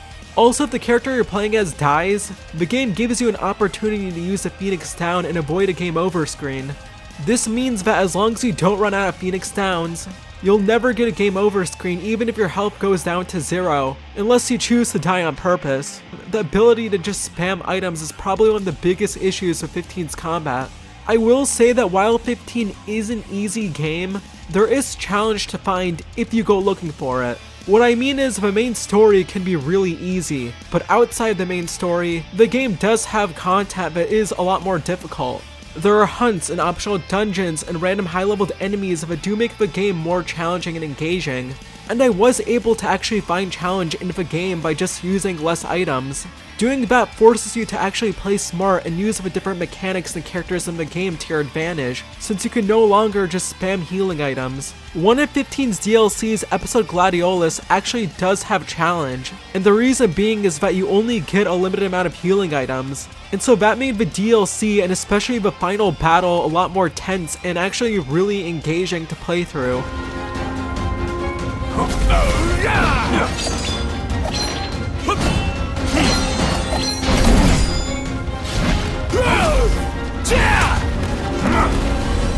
Also, the game's difficulty is partially based on how much of the side content you do. So if you do more side content, the game will become easier, and if you do less, the game will become harder. I think that doing a minimal amount of side content during your playthrough can definitely make the game more challenging, since you won't level up as much and since you won't have a lot of money to spend on healing items. And while you can get through a lot of combat by just attacking and dodging, I feel like you can apply a lot of that same logic to other games too. There are a lot of games of action-based combat where you could get through a large amount of the combat encounters by just doing basic attacks and dodging. You have the choice to do that, but of course that gets boring, which is why these types of games will give you multiple options for approaching combat. So you can try new things in the combat if you want to, but you can still beat the game by doing the same normal attacks and dodging. So with 15, you can get through a lot of combat by just holding the attack button down and occasionally parrying and still beat the game. But the game lets you do more than that if you want. One aspect to this is switching characters to try new playstyles. At launch, you can only play as Noctis during combat, which looking back at is kind of crazy to think about and something I'll definitely get into later on. At launch, the only sort of control you had with your party members was by telling them to use certain techniques. Basically, they had these technique bars that would fill up, and you could tell them to use certain techniques when the right number of bars filled up. The bros were still useful since they could give you a health boost when your health was down, and there were these link strikes that Noctis and other characters could perform depending on what conditions were met during combat, but these link strikes can't be activated manually, and they were still pretty limited. Thankfully, the game did get updates which did let you play as the other party members. Honestly, I think this really helped combat, because there were times where it would get boring to play as only Noctis. Getting to play with characters that had a different playstyle as Noctis helped to prevent combat from getting stale. While my favorite character to play with was Noctis, Prompto was definitely my second favorite character to play as. Using a machine gun and a bazooka in combat is just so much fun. Prompto is low-key kind of OP, but I just loved using him in combat.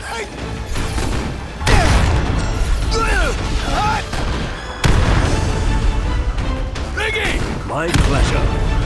Gladio is also a pretty fun character to use too. He does feel a bit limited in comparison to some of the other characters, but I still enjoy playing with him. Ignis was my least favorite character to play as, which I know is a pretty hot take, but he was still fun to mess around with. Each of these 4 characters have their own perks that can add depth to combat, and can make combat more strategic. Although the game is easy enough to where it doesn't matter too much, getting to play as the other characters still does give combat more variety and depth. Also, one thing about 15's combat that is a bit weird is the controls. The default attack button, at least on PlayStation, is the circle button, and then you dodge with the square button. I personally thought this was really weird, and I didn't like it. The game doesn't have any button mapping, which is a shame. At least you do get 3 controller types that you can pick between. Type A, B, or C. I played the game with controller type B, because at least with type B, the square button is used for attacking. Since I'm used to using the square button for attacking in games, type B just felt like a better setup for me.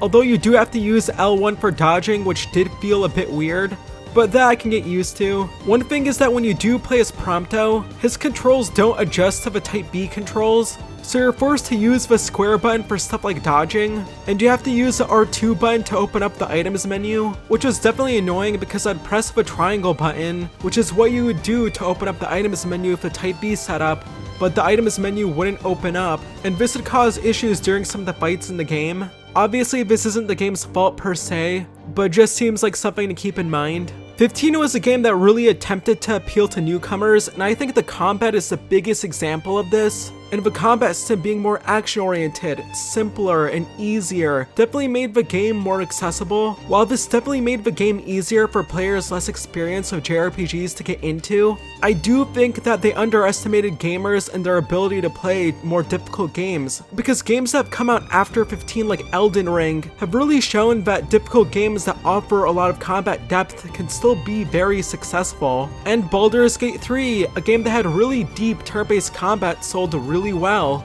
In fact, both Elden Ring and Baldur's Gate 3 won Game of the Year. I think I want to nominate this award to my Reformed Orthodox Rabbi Bill Clinton. Thank you, everybody. To be fair to 15, the game still has nuggets of traditional Final Fantasy, with stuff like elemental weaknesses and status effects still being there, stuff that Final Fantasy 16 would end up getting rid of. 15 still features accessories and has an upgrade system that's kind of like a more simplified version of the sphere grid, and the game's armature system is kind of like the limit break system from the previous games. You have a gauge that fills up, and when it's done, you can press the left and right bumpers and just start wrecking havoc. So while combat is simplified compared to the other Final Fantasy games, it doesn't totally abandon all the RPG staples from the prior games either. Still, I do think the game could have found a way to modernize its combat while still staying true to the other games. I do think there are a set of modern day Final Fantasy games that have found a way to modernize Final Fantasy's combat to be more accessible, while not losing much of a level of depth and strategy that people look for in a Final Fantasy game. And those games are the Final Fantasy VII Remake games. I think the Final Fantasy VII Remake games are the perfect midpoint between action-based and turn-based combat, and I think the remake games overall just have better combat than 15. The combat in the remake games is still flashy, but you can't just attack and dodge and hope to get by. You have to learn the different elements of combat in order to win. The remake games don't let you spam healing items, and magic and MP management play a much bigger role in combat. Of course, 15 came out years before the 7 remake did, but I am curious as to how 15 would have turned out if it came out after the remake. Regardless, I still really liked 15's combat. I think if you embrace it for what it is and you don't go looking for something too deep, and you do accept the fact that the combat system is flawed, you can have a really good time with it. It's energetic, it's kinetic, and above all else, I think it's fun. I know. Knocked! Get a move on! Alright, boys, we're in the home stretch! Alright, we did it! Would that I could boil it, shell and all, but I'm afraid it's too big in its current state. Then let's chop it up and enjoy it while it's fresh. What are we waiting for? Let's get to camp and get cooking.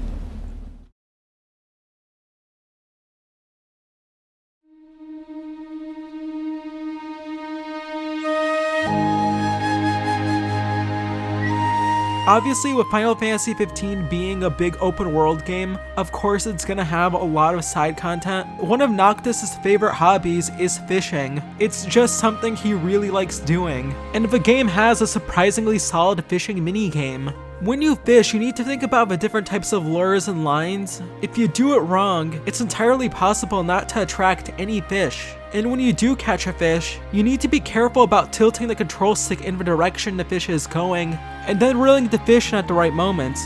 Patience is key with this minigame, and the fish you get can be used for meals when cooking. I would say the fishing here is pretty well done. Although I don't really play fishing games, and I don't really fish in real life either, regardless, I think this is a pretty well done minigame, and you can spend hours trying to catch all the fish in this game. Oh, it's heavy. There's also this minigame called Justice Monsters 5. I'll admit I didn't play this game too much, but it seemed alright. It's a pinball game, and I'm not really into pinball, but it's there if you want it. When you go to Altissia, there's a monster arena where monsters go and fight each other, and you can bet on which monsters will win, and you can win a lot of really big prizes that you can only get at the monster arena. There's Chocobo Racing, which I really enjoyed, and while it starts off pretty easy, it definitely gets more challenging at the end when you have to race someone like Iris. When racing her, I had to make sure my Chocobo is at level 10, and that I fed the Chocobo the right greens the night before when camping. Go! Go! Yeah! No! How could I lose? You also have royal arms that you can find throughout the open world. And these arms will have you go through cool dungeons or visit unique locations in order to get them. So there's a variety of side content in the game to tackle. The main issue of the side content weren't these activities, but it was the game's side quests. The side quests in this game are bad.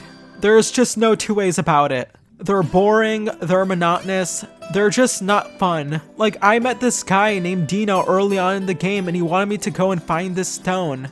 So I went to go get the stone, I fought some enemies, found the stone, and gave it to him. I had another quest where the Stellum reactor worker Holly wanted me to shut off these 8 valves in the city, and so I had to just walk around and shut off all these valves, and that was it, that was the quest. I had another quest where Wiz the Chocobo guy wanted me to heal this Chocobo. So you go to the Chocobo, give it a potion, go back to Wiz, and that's it.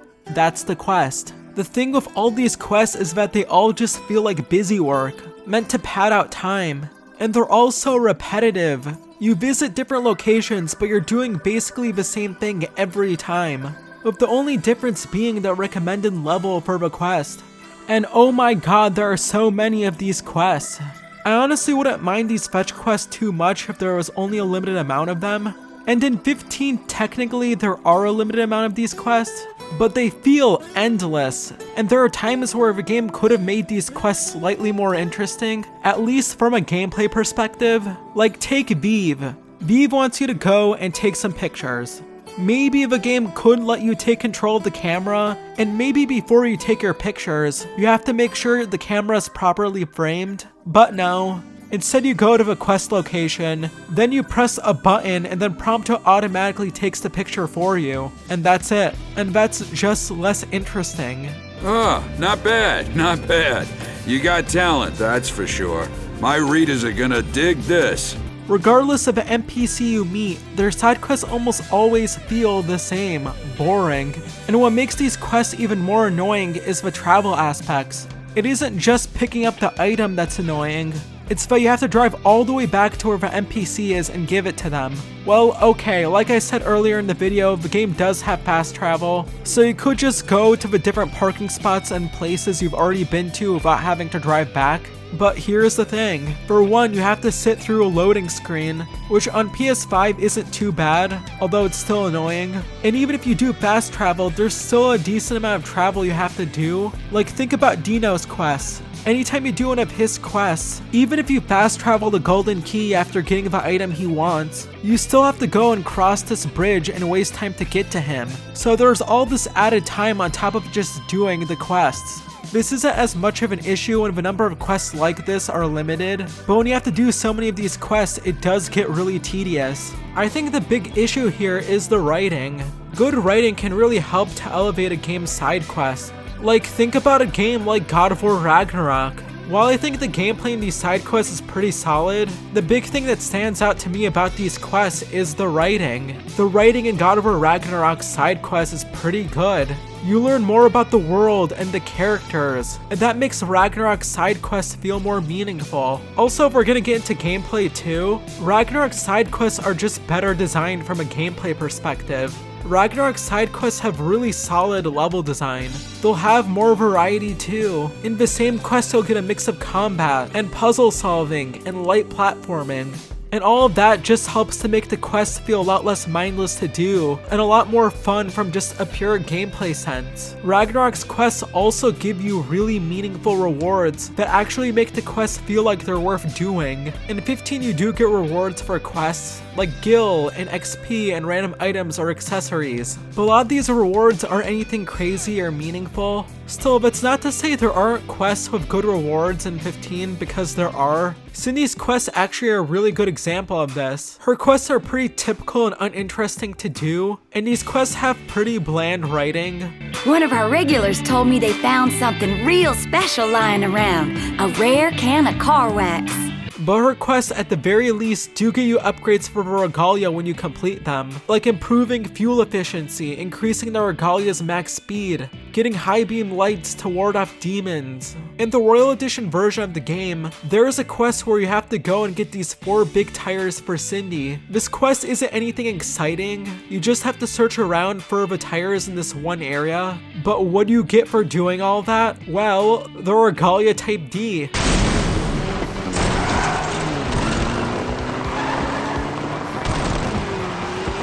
It's amazing. Incredible. A work of automotive art. The way that thing's built, she can probably go just about anywhere.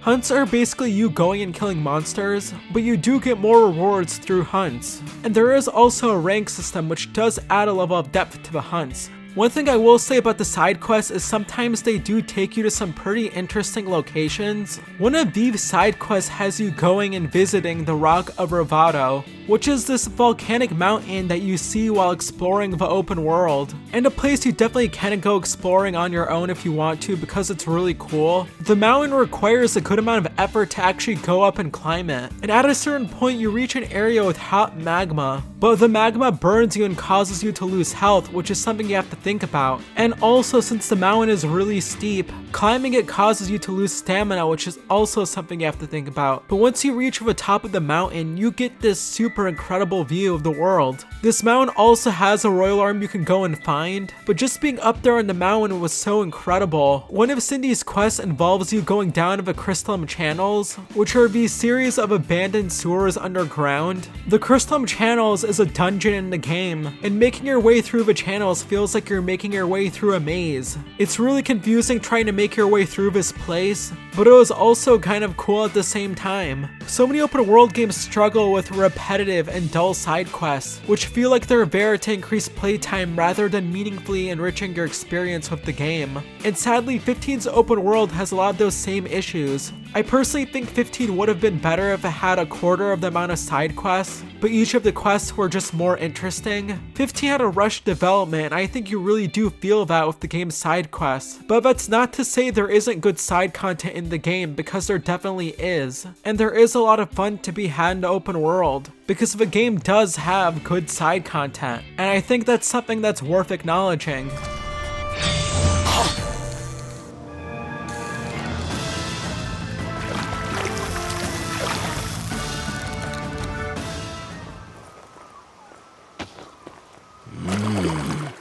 Noctis, you can show a bit of emotion, you know?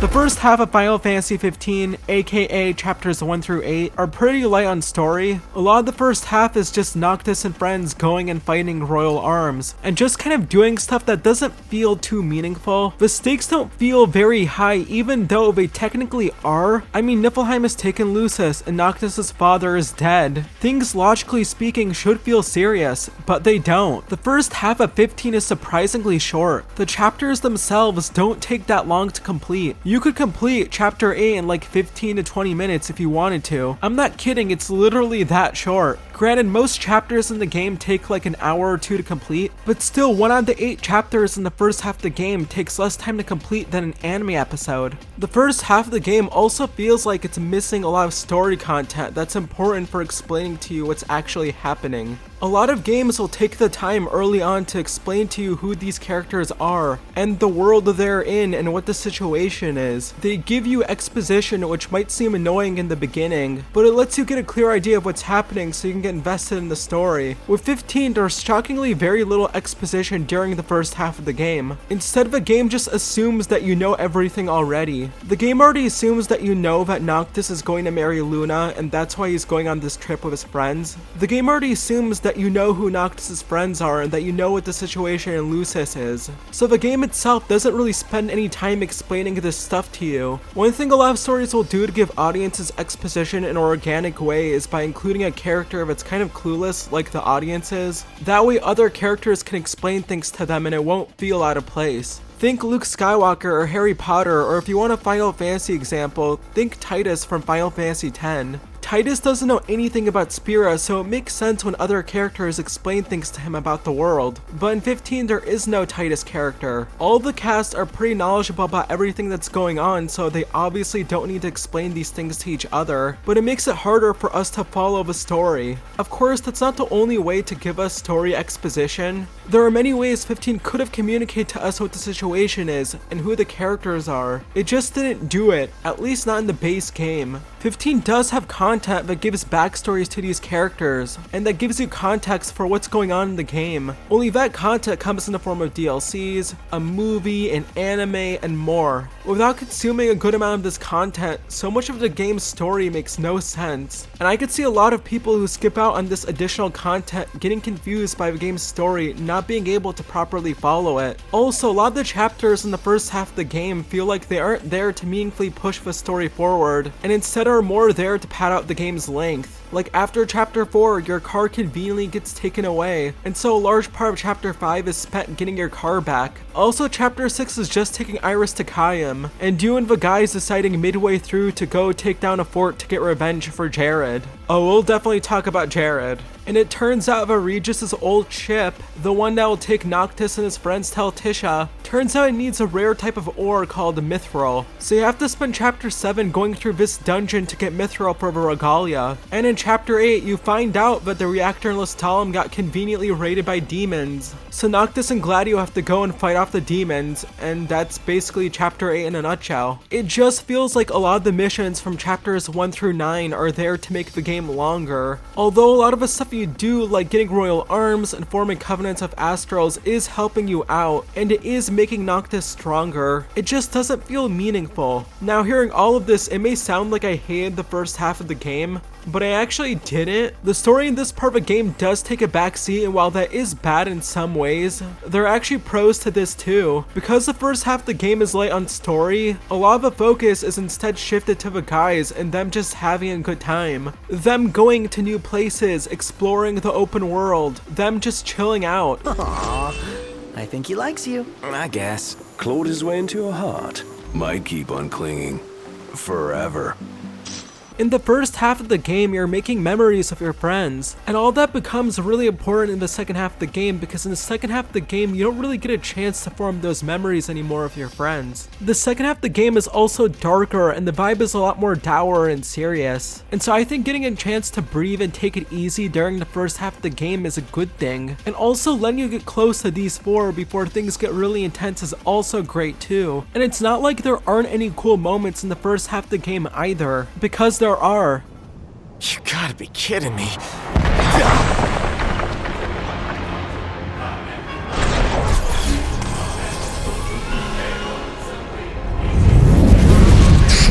You serious? Looks like you've got no choice.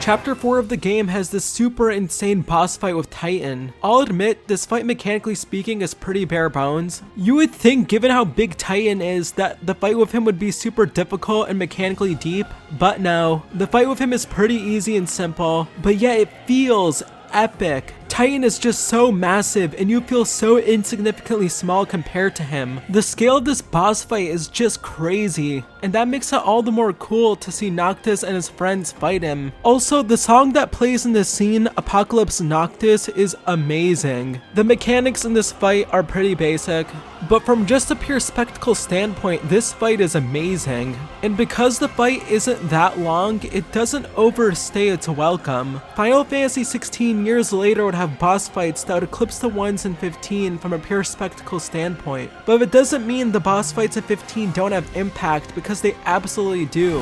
Game's up! Yeah! You're out!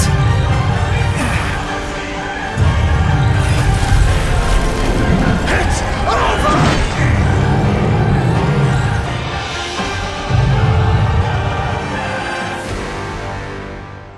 I've spent a lot of time talking about the first half of 15, but what about the second half? When you get to the second half of 15, it becomes almost an entirely different game in a lot of ways. For starters, the second half of 15 is pretty linear. You do have opportunities to go back to the open world, so it's not like it's gone for good, but you just don't get that feeling of freedom that you got during the first half of the game. Now, I actually don't mind the linearity during the second half of the game. I actually like linear games, generally speaking, which may be a hot take for some people, but I like the focus that you get in a linear game. It's really easy for an open world game to feel aimless, and having a game be open world can sometimes ruin the pacing of a story. A lot of the newer Assassin's Creed games, for example, have been criticized for essentially forcing players to complete all these repetitive side quests, which just killed all the momentum of the story. Final Fantasy VII Rebirth's open world is so big and there's so much content to tackle that, for some players, it ruined the game's pacing and diluted the overall experience. Now look at linear games like the Uncharted and Last of Us games. These games have very little filler or tasks that just waste your time. The Uncharted and Last of Us games always keep you moving from location to location, and those games also have a lot of gameplay variety to keep them from feeling repetitive. The developers of these games were also able to give players these standout moments, like this insane set piece from Uncharted 4. These epic cinematic moments that you tend to get less of in big open world games. Linear games just in general allow developers to create experiences that are more memorable, instead of giving players these big areas that, while more vast, are also more generic and less interesting. With 15, yes, the second half of the game is linear, but I don't think the linearity for the most part was actually really that big of a problem for me. Because even though you're stuck in these small constrained areas, you aren't stuck in one area for too long like with 13, and the pacing in the second half of the game is actually really fast. Too fast, some might argue. Outside of chapter 13, which I'll definitely get into later on, you're constantly moving from one location to another. Not to mention that unlike with 13, these areas aren't just one long hallway. The game also has these cool scenarios and set pieces during the second half that help to keep you engaged from just a pure gameplay standpoint. In Chapter 9, you get to go to Altissia, and you actually get to explore the city for a bit before you have to proceed with the main quest. So even though you're technically not in the open world anymore, you do get some level of freedom and exploration here. And then the main mission is this big set piece involving Leviathan, which I'll get into in a bit.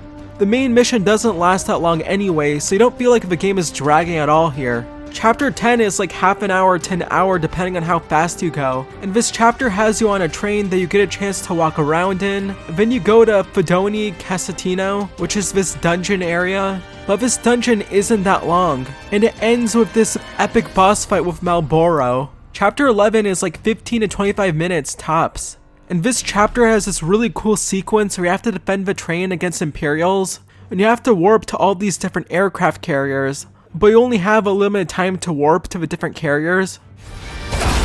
She's gonna blow! That one's next!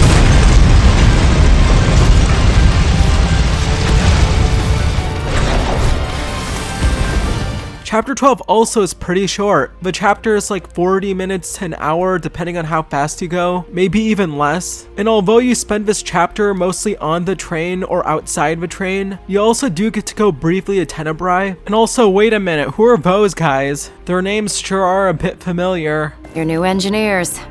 Biggs and Wedge. The one annoying thing about the game from chapters 9 to 12 was that you could only control Noctis in combat. Like, it made sense that you couldn't control Ignis and that you couldn't control Prompto during chapter 12. And just in general, you should have been allowed to control Gladio. But the game forced you to play as Noctis, and that made combat during this portion of the game get a bit stale. So chapters 9 through 12 had a really fast pace to them, and so at no point did you feel like the momentum was being halted. But then you get to chapter 13, and this chapter, wow.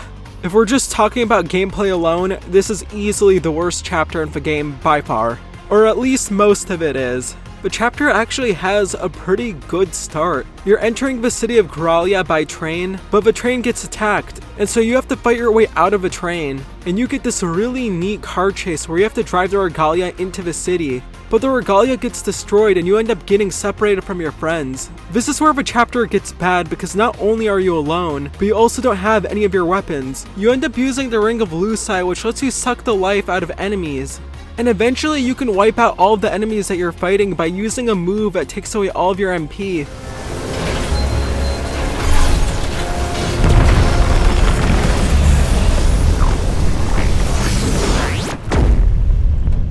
And at one point you get your father's sword, which plays the same as a lot of the other swords that you've gotten earlier on in the game. But these are only weapons and tools that you can use for the most part, so combat just gets really stale. You spend your time during this chapter going from corridor to corridor to corridor as you try to gain access to more areas with your keycard. It just gets really repetitive, really tedious, and really boring. Also, it is kind of funny how the chapter of the most annoying hallways and the chapter that's easily the most panned in the whole game is also numbered 13. Interesting coincidence, am I right? The combat mechanics are super bare bones, and the things you do outside of combat are just not interesting. It's just not good. But this might sound weird, but hear me out. During this part of the game, I really began to miss the other party members. There is a common saying that you don't know what you have until it's gone. I always enjoyed having Noctis' friends with him, but not having them around really made me miss them that much more. And it really made me realize just how much these three add to the group. I felt so isolated and alone during this part of the game, and I really missed them, which is something that never happened to me during the game, because they'd always been with me, so seeing them again really hit that much harder. Honestly, after this part, chapter 13 starts to be okay. Like, you get some really big moments, which we'll talk about later, and you also get this awesome fight with Ravis. The song that plays in this fight, Ravis Eterna, is so good, and I really don't hear fans mention this song too often, but they should because this song is so good. Do yourself a favor and check out this song if you haven't, because it's great stuff.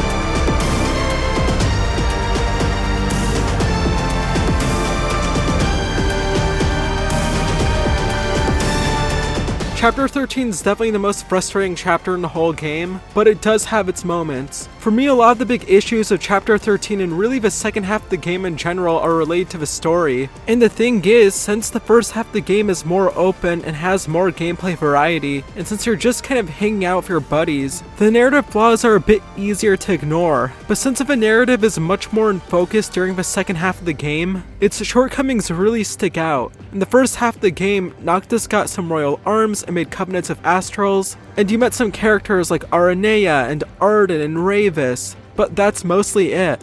There aren't any major narrative changing events. In the second half though, since the narrative is much more of a focus, you get events that are meaningful to the story and characters. But here's the issue. The second half of the game is very rushed and convoluted, and has an issue that the first half had where it's missing a lot of necessary scenes and content. Big moments that are super impactful to the story happen off screen, like Ignis loses his vision. How?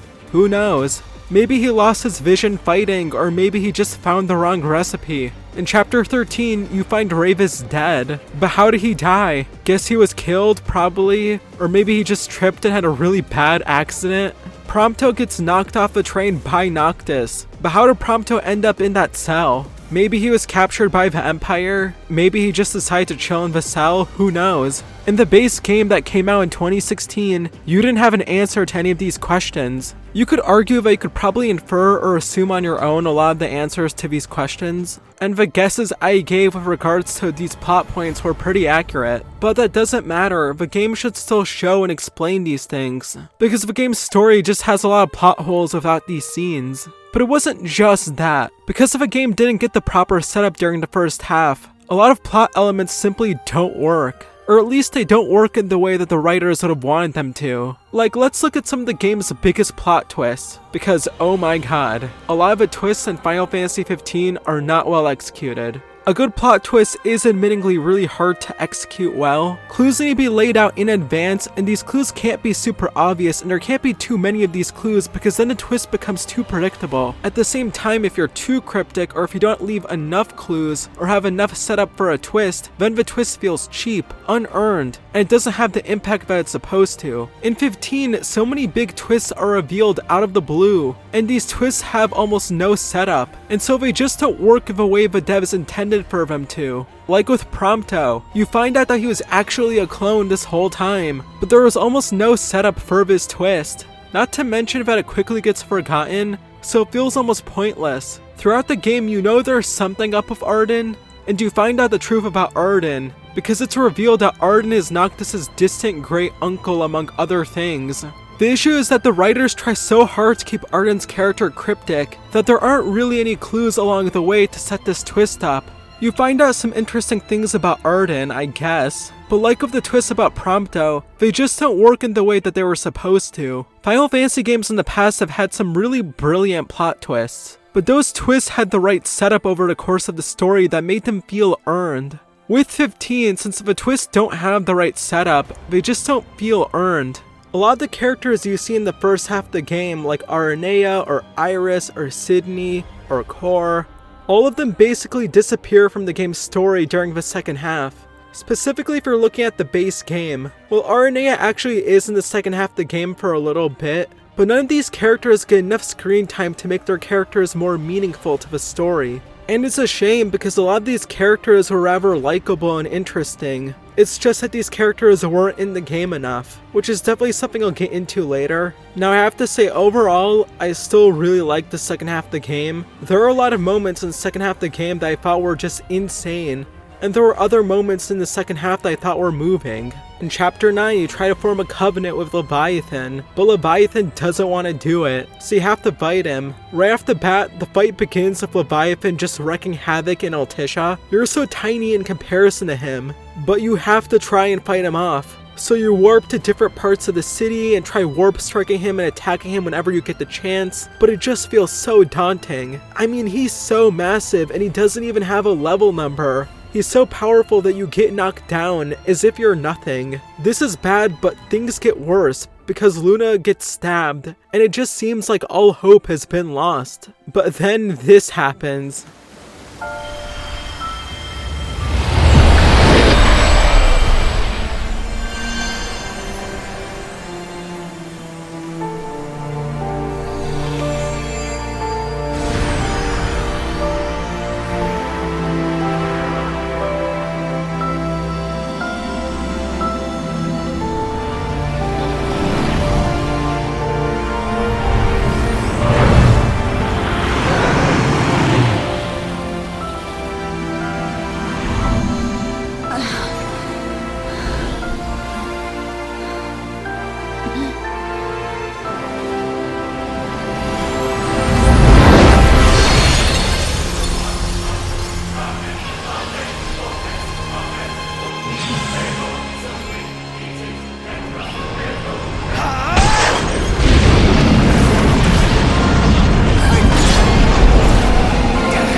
This transition from things being dire with Luna getting stabbed, and then having a rendition of her theme playing as she invokes the past kings to give Noctis power, and then Noctis getting that power and then fighting Leviathan again is just such a magnificent thing to see. Now you're truly fighting Leviathan.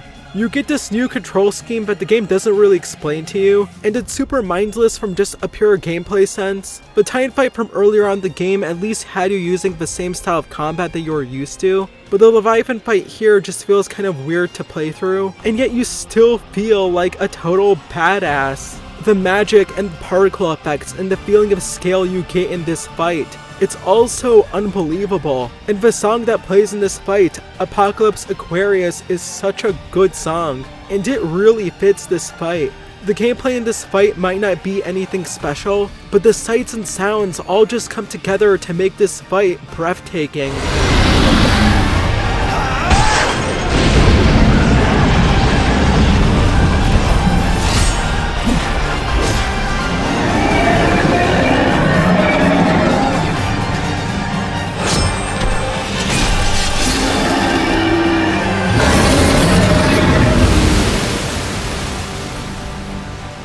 I know this section of the video seems kind of negative overall. I don't mean it for it to be this negative. I just feel like the game's plot needed more. The first half of the game is too short, but so is the second half. The main story just in general is too short. Compared to other Final Fantasy games, the game is genuinely short. According to How Long to Beat, on average, Final Fantasy XV's main story took 28 hours to complete.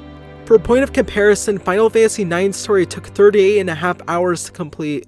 Final Fantasy X took 45.5 hours to complete. Final Fantasy XVI story takes 37.5 hours to complete. Even the Final Fantasy VII Remake takes 32.5 hours to complete.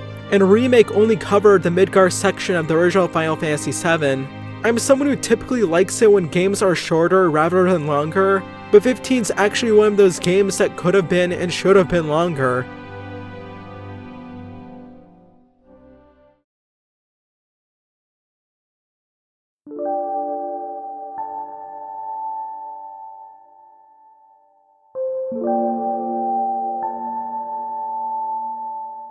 Even though Final Fantasy XV's narrative is pretty divisive, people tend to be positive about the main cast, and for a good reason. The 4 main characters in the game that you follow are, in my opinion, really great characters. I think that it's these 4 characters and their friendship that really helps to save the narrative. Here's the way I view the main characters. First, you have Noctis, the main protagonist of the game. A lot of the trailers early on for 15 gave the impression that Noctis was some serious emo anime protagonist. But in reality, he's actually pretty down to earth and chill. And although Noctis is the crown prince, he doesn't act like he's above anyone. Noctis is pretty nice with people. He smiles and he cracks jokes.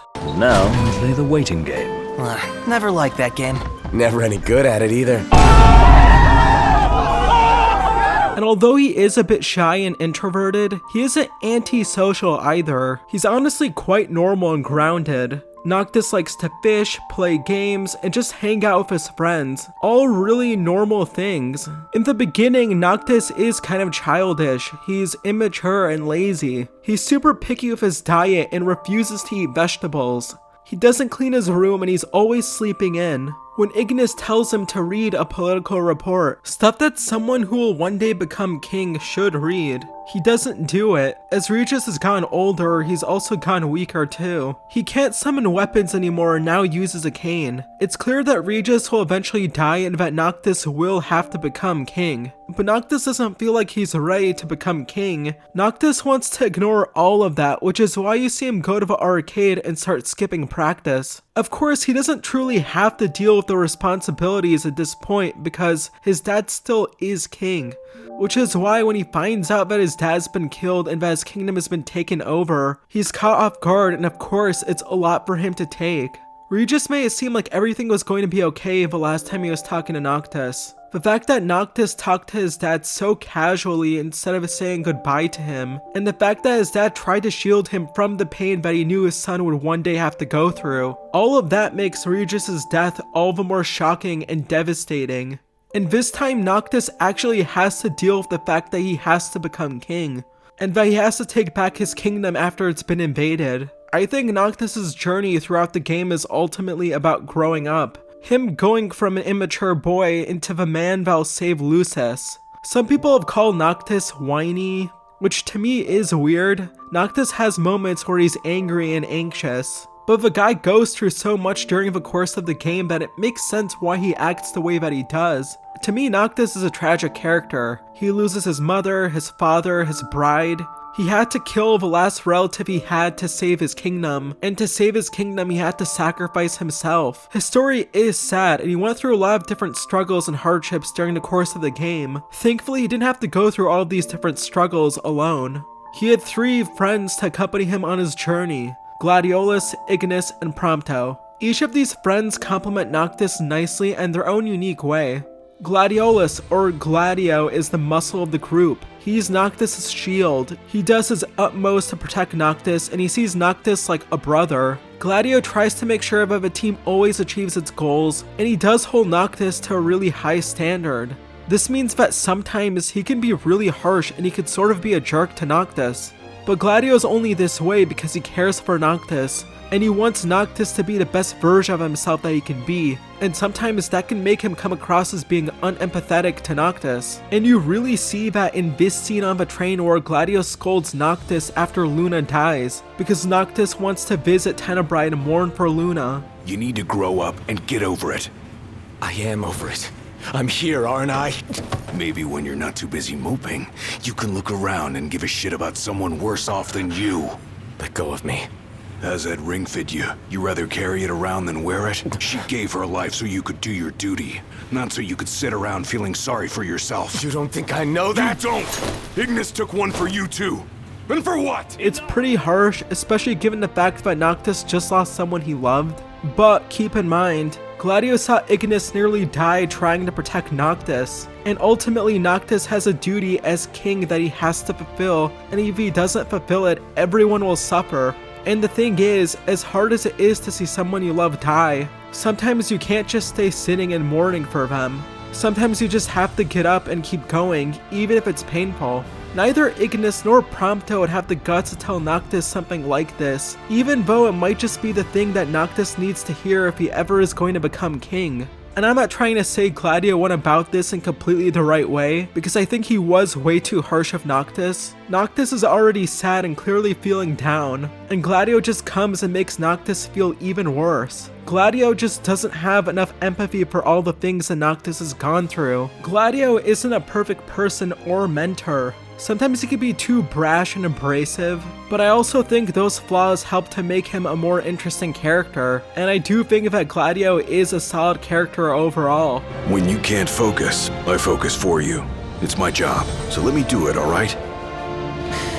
Alright. Then you have Ignis. Ignis is just awesome. Ignis may seem less interesting initially because out of the four, he's the most quiet and also dresses and talks the most formally, but Ignis actually has a really good dry sense of humor. But what truly makes him a great character is that he's just a pure, caring, and selfless person. In the Brotherhood anime, you see him cook for Noctis, clean for him, and just sort of try to be a guide for Noctis. Gladio also tried to guide Noctis too, but his approach is very different from Ignis. Ignis is calmer, and to me feels like a parent. He wants to guide Noctis, but he also doesn't want him to get overwhelmed. As Regis gets older, more tired, and also more busy with his responsibilities as king, Ignis is the one that sort of has to play the role of a parent for Noctis. And in the game, Ignis kind of is like the parent for the group too. He's the cook for the group, he's the group driver. And I find it interesting that he's the one that warns you that it's too dangerous to drive out at night. He keeps up with what's going on in the world, stuff that could have an impact on Noctis and the others, and he explains to the group what the best plans are for executing missions. Every group needs a person who's level-headed, a person who keeps everyone in check, and Ignis is that person.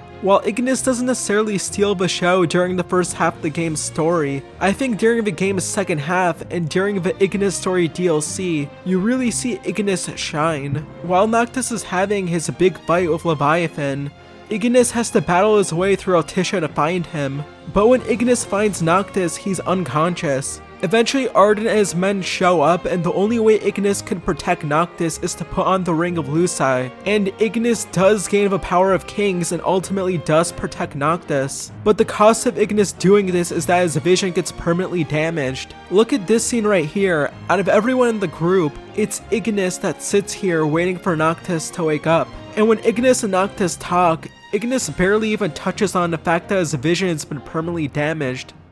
I'll tell the others. Though it may take a bit. You're hurt.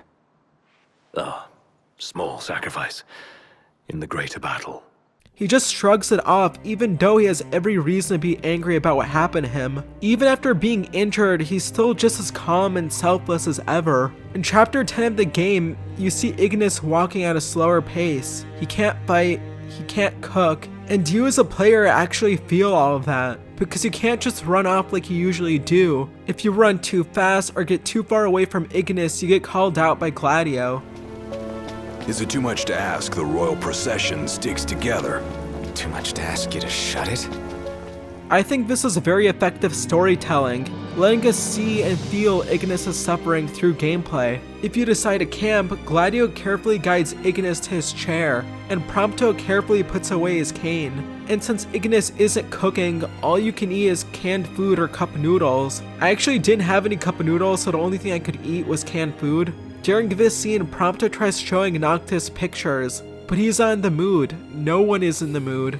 This chapter just feels depressing, and Ignis being injured and having to deal with that makes it feel that way. And I also think that Ignis getting his vision ruined is some of the game's best drama. Past Final Fantasy games would try to make their stories feel more dramatic by killing off a character that's close to the main protagonist. And 15 actually tries to do that by killing off Luna, but we really couldn't feel that sad about Luna because we barely knew her. Ignis, on the other hand, was a character that we got to spend hours bonding with, so we actually do feel sad about him losing his vision, and I think it's because we get to visibly see Ignis going through this and struggling with this. And we know that there's no solution to this problem. His vision never will recover. Losing someone is such a difficult thing to go through, but seeing someone you love go through something traumatic or difficult is also sad in its own way.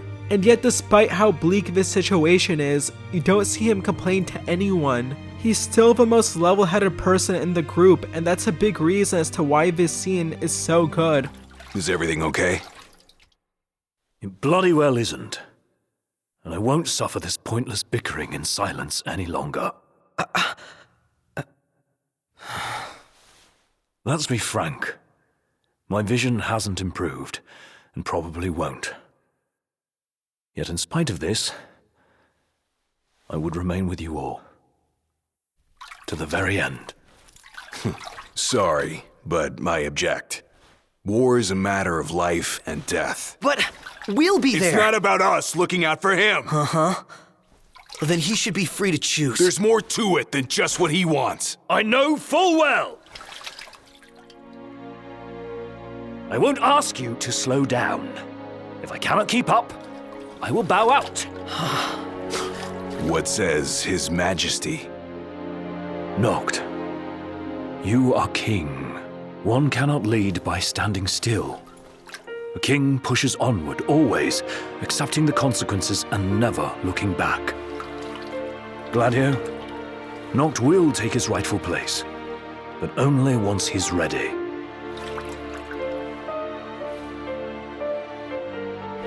Have it your way. We're still taking a big risk. We better all be ready.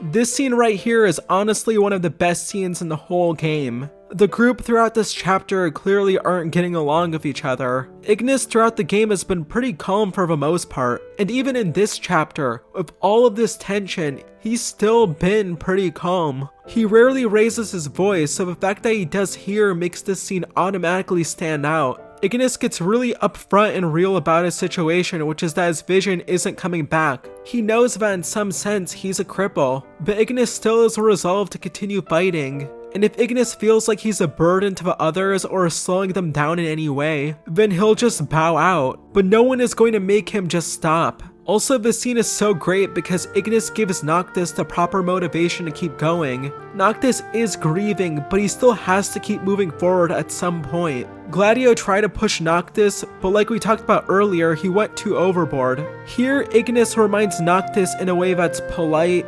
positive, and non-overbearing, that as king, he has to keep moving forward. And he reminds Gladio that Noctis will become king only when he's ready to do so. Ignis is such a loyal and selfless person who sacrifices so much for Noctis, and honestly I think it's almost impossible not to love Ignis.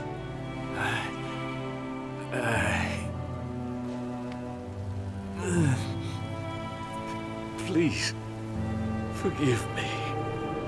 And finally, there's Prompto. Outside of Noctis, Prompto might just be my favorite character out of the main four. Out of the four main characters, Prompto is the one who doesn't really belong in the group. Noctis is the prince, Gladio is Noctis' shield, Ignis is an advisor to the royal family. Gladio and Ignis both justify being a part of the group in just a pure practical sense. They're connected to Noctis through their royal duties, but Prompto's just a normal guy. The reason Prompto is a part of the group is because he's just really good friends with Noctis. That's it. In the Brotherhood anime, we see how Prompto growing up was overweight and shy, and that he didn't really have any friends. But still, even as a kid, Prompto is just a really caring and great guy. He sees a wounded puppy and decides to take care of her until her owner could be found. And that owner turned out to be Luna, and the puppy's name is Prina. Eventually, Prina returned back to Luna, and Luna wrote a letter to Prompto thanking him for taking care of Prina. It turns out that Prina was sent to go and see Noctis. Luna wanted Prompto to go and befriend Noctis, and so Prompto tried to do just that. And him and Noctis technically did talk, but Noctis commented on Prompto's weight, which made Prompto feel really embarrassed. So Prompto decided that he couldn't see Noctis again until he lost a lot of weight. Prompto decided to start running daily and he decided to start eating healthier. Also, he could be physically fit when he decided to start talking to Noctis again.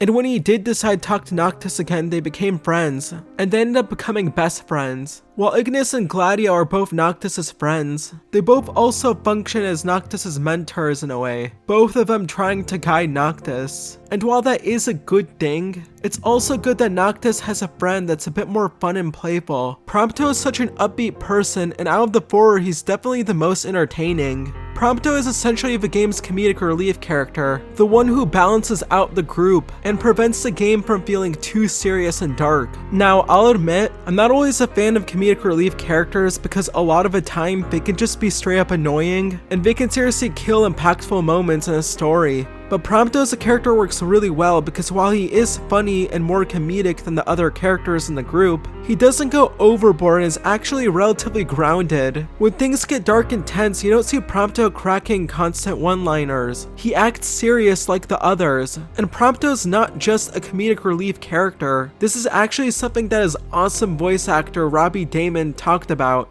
Well, when I first read for Prompto, immediately I recognized his archetype from Final Fantasy series, but I didn't want to play him as just straight comedy relief. So even though that's sort of his function within the four, we wanted to be really careful to make sure that he was grounded and human and still believable, being a real person going through his own journey. Prompto has legitimate struggles when it comes to self-worth and of trying to prove himself to the group. He feels inferior to them. He isn't royalty, he isn't strong like Gladio, or smart like Ignis. And later on in the game, you find out something shocking, that Prompto is a clone. The game, and especially episode Prompto, explore this idea that Prompto believes that his friends will abandon him once they find out his secret. His whole life, all Prompto wanted was friends, but no one wanted him. So when Prompto finally did get friends, he did his best to make them stay. But he's been living in fear that they'll one day find out who he is, and when they do, they'll abandon him. Except Prompto's friends care deeply about him, and when Prompto tells them his secret, they don't care at all. I can't change where I came from. What I am. Since when does where you come from matter to you? You never once treated me as a prince. It's got you there. Never so much as a highness. We're done here. Come on, crowned citizen. You're one of us, right? Unless you'd rather not be. Prompto is a really great and multifaceted character. He's insecure about himself and he tries to mask it by pretending to be silly and goofy. He feels like he's holding back the group, but really he's invaluable to them. Prompto gives the group joy and makes them feel happy. And for nothing else, I think Prompto is just a pure person. All four of these characters are fantastic. They all complement each other and have a unique place in the group, which makes them each stand out. Noctis is the hero, the main protagonist. Gladio is the protector of the group. Ignis is the advisor and parent of the group. And Prompto is the comedic relief of the group, the one that gives the group a bit of fun. They're great on their own, but together they're even better. They have such a great chemistry with each other. I think the big accomplishment here is that they talk to each other more like real people instead of your typical JRPG characters. Their dialogue and banter just feel so natural, so endearing, and a lot of the times funny. In a lot of open world games, there's a feeling of loneliness as the main character doesn't really talk while exploring the world. Sometimes even in games where you are accompanied by others, no one talks while you're exploring. Final Fantasy VII Rebirth actually has this problem. While you're exploring the world, no one really talks to Cloud, which does make things feel a little bit quiet. In 15, there's a lot of banter while you explore the open world, and I think that helps you to feel less lonely, and it really helps to make the characters' personalities shine. Prompto has a lot of these dumb but funny quips, and Ignis has just the best line ever. That's it! What's what? I've come up with a new recipe. And who can forget Gladio's awesome cup noodle speech? Something dawned on me when I was on my own. Any food you make tastes better when you use good ingredients, right? Then, if you take something already delicious like cup noodles and add in the finest, freshest ingredients, what do you get? The ultimate flavor experience. This is just golden right here. They joke around each other. They cheer each other on. They feel like family to us. Final Fantasy XV's main party is smaller than usual. You only have 4 party members, but I think it more than works here. Outside of a couple sections here and there, you're with these 4 party members throughout the whole game. You spend all your time with them. All of them are constantly talking to each other. None of the party members feel like they ever get pushed aside, and I think it's because you have a smaller party that that's possible. Having a small cast made you really feel like you were part of a brotherhood, and I do feel like this feeling would have probably gone away if you had a bigger cast. I also love how the gameplay helps to endear you to these characters. One example of this is how Prompto will take photos during gameplay, and when you go to rest, you get to see all the photos he's taken, and you can decide to save the ones that you want. And this way you get to make memories. Memories of you meeting people, fighting enemies, selfies. These photos are for the most part random, and that's what's awesome about them. You get to make your own memories of these characters that are unique to you. Different players will see different photos, and I think that's cool. The game also has these small quests called tours, where party members will ask you to do stuff with Noctis, and you get quests like cooking with Ignis, or running with Gladio, or helping Prompto take his pictures. These quests are really small, but are really just great at letting you bond with these characters a bit more. Of course, you can miss a lot of this stuff. Like when staying at one of the motels, I got this scene with Prompto where him and Noctis chat. It's super brief, but it's really sweet, and it goes such a long way into giving Prompto some great character development. However, it's also completely missable, and that's the thing about 15. If you rush through the game and don't spend time in the world, these characters might seem a bit bland. All these little character intricacies come out when you just explore the world with them and do stuff with them. Hey, buddy. I've got this brilliant idea, but I need you to come with me tomorrow morning. Help me, Noctis. You're my only hope. And also, to better appreciate these characters, you do need to consume material related to the game that's not actually in the game. Although I'll get into that later. Still, these 4 characters are absolutely wonderful. But of course there are more characters in 15 than just these 4. There's Arden, the game's main villain. I sort of talked about Arden throughout the video, but I want to talk more about him. I absolutely love Arden. He's both charming and funny, yet he's also cunning, manipulative, threatening, and powerful. He's eccentric both in the way he looks and acts. He's so many different things all at once, and I think he really works as a character. From the moment you meet him, you know he's up to something. The first scene you see him in, the scene where he tells the guys that the ferry won't take them, he appears super cryptic, not even saying his name. During the first half of the game, he technically speaking helps the group out, but it always appears suspicious. When the group is in Lestalem, Arden is conveniently there and offers to take the group to the Disc of Kothis, where the Astral Titan is.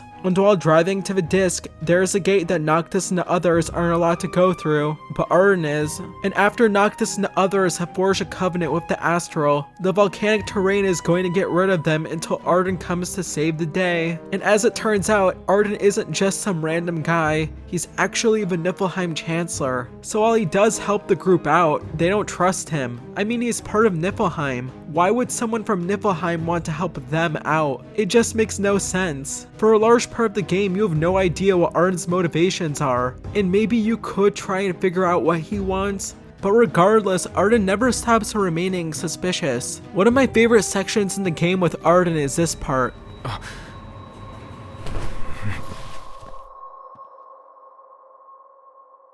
What's going on?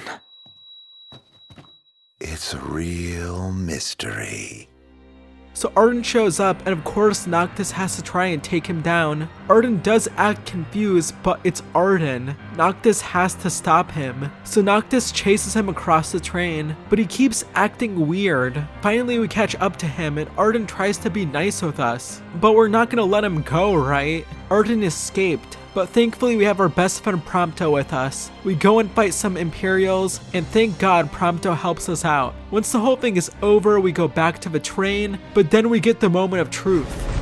Prompto!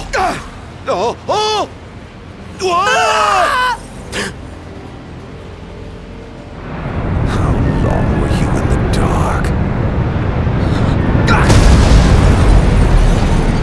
turns out we've been tricked. Arden had made Prompto look and sound just like him, meanwhile Arden made himself look and sound like Prompto. This is honestly a pretty well done twist, because we see Arden boarding the train earlier on. So when we saw what we assumed was him, it made complete sense. Prompto appearing as Arden acts so different from Arden. He's super casual and laid back, and his choice of language is of course normal. Obviously the real Arden would never say a word like dude. You think this is funny? Dude, are you seriously trying to kill me? This is so different from the Arden that we know, and so of course it's a little bit off, but we don't pay much attention to it. And then when we see Arden appearing as Prompto, he acts kind of weird too. He talks way too formally to be Prompto, and he says things that only Arden would say, but he also says things that the normal Prompto would say too, like he calls Noctis Noct, which makes Arden appearing as Prompto somewhat convincing. And because we've never seen Arden pull off a twist like this in the game, the twist works. We don't expect a twist like this.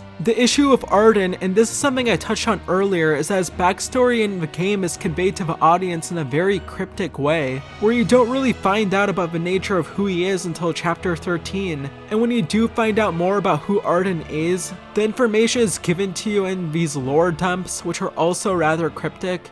And when you do find out more about who Arden is, I was confused as to who Arden was supposed to be and what his motivations were outside of, I guess, being a part of the Lucis family, and I guess getting betrayed and also being unworthy of being king. And it's because of the game delivered his backstory in such an expository fashion instead of just showing us who he is and what his past was. Like, think about Sephiroth from Final Fantasy VII. We got to see his backstory about how he became a villain through the Nibelheim flashback section. Can you imagine that instead of getting the Nibelheim flashback, if Sephiroth or Cloud just told us everything that happened in Nibelheim through a couple lines of dialogue? Maybe it's unfair to compare these two different games to each other. After all, Arden is a very different villain from Sephiroth. In the end, I had to turn the internet into the episode Arden DLC to better understand his character and clarify things. The episode Arden DLC does retcon things a bit since it does tie into the game's second season pass, which never came out. So I'll just say what I believe Arden's backstory is based off the main game. So from what I understand, Arden was part of the royal bloodline, and he tried to stop the Star Scourge, which was this big plague that was turning people into monsters. Arden had the power to cure the afflicted,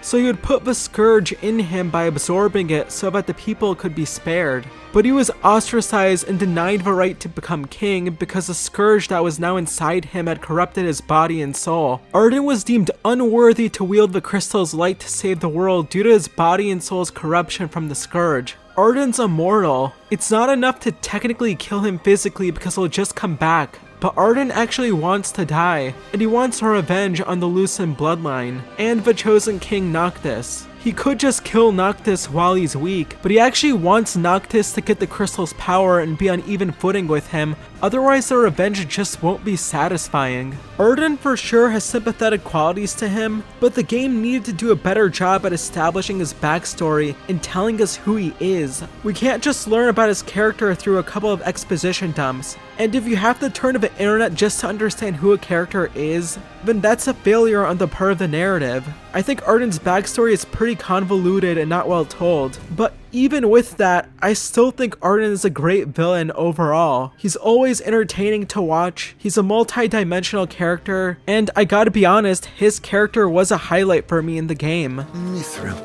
it's a precious resource, you see. We can't just let anyone get their hands on it. But you'll help us get ours on it, right? I never said that. Of course you didn't. Where is the fun in that? I thought you'd rather dig it up yourselves. Then you have a fair number of side characters like Kor. Kor has an interesting backstory, and I feel like if he was fleshed out more, he could be a really compelling character. But as it stands in the game itself, he's just sort of there. Kor occasionally shows up in the game and does offer you some bits of advice, and he also does appear in some of the game's DLC. But to be honest, I didn't think he was that memorable of a character, and I didn't care too much about him. Then you have Gladio's sister Iris, who seems to have a thing for Noctis, and her brother, Telkit, and who can forget about her grandpa, Jared. Iris is a cool side character who's actually pretty fun and likable, and she actually does spend a decent amount of time with the cast. Telkit is also a fine enough side character. He's someone that looks up to Noctis, which is pretty neat, and there are cool moments of his character, especially at the end of the game, which I'll get into later. And then there's Jared. Who? Do you seriously not remember Jared? The best character in not just Final Fantasy 15, but also in any game ever? You honestly tell me that you find characters like Arthur Morgan and Nathan Drake more memorable than Jared? Really? Wow. I can't even believe it. If for some reason you don't know about the best video game character ever, Jared, let me fill you in. So during chapter 3 of the game, Noctis and friends go and meet Iris and Lestalem at the La Ville Hotel. They meet Telkit, who is accompanied by none other than Jared. And Jared has these incredible lines of dialogue that just left me with goosebumps. Please excuse my grandson. He has yet to learn his manners. I like it. Your Highness is very kind. But we shan't impose. Now that's some Oscar-worthy dialogue right there. Later on in the chapter, you also see him again when you return to the hotel, and he says of his groundbreaking line. Oh god. And he has this groundbreaking line.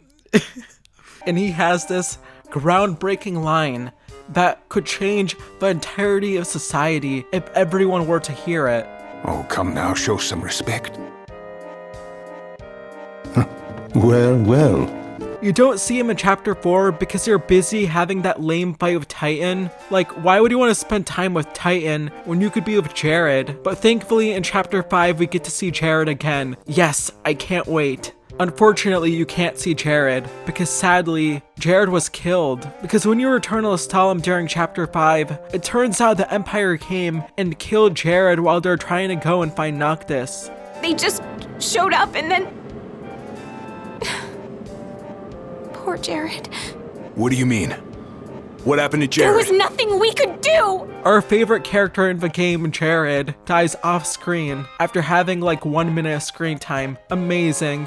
After you find out that Jared died, you'll hear characters mention Jared and how good of a person he was. In chapter 6, there's a loading screen that shows up before you attack this Niflheim fort that mentions how Noctis and friends are attacking this fort to avenge Jared. Jared, the character of less screen time than Slipknot from the 2016 Suicide Squad movie. Jared leaves so little of a mark on you when you see him that you probably weren't even sure who he was when you end up finding out that he died. And yet the game acts like he was some huge memorable character. It's so funny that it could almost be considered a meme. Like, people will talk about Jared in the same way they talk about the Morbius movie. One day I want to make a video all about Jared. It will probably be the only video any person ever makes about Jared. At least during the Niflheim 4 infiltration mission, you do meet a character who actually was memorable. Aranea Highwind. Aranea doesn't have that much screen time in the game, but she still became popular with fans. I think part of it is her super cool and striking character design. She's kind of edgy, but she's also pretty chill and relaxed at the same time. She's a free-spirited woman who has a hard edge. I think Aranea had the potential to be a super deep and interesting character. When you first meet her, she's working for the Empire, but she wasn't really a fan of the Empire either.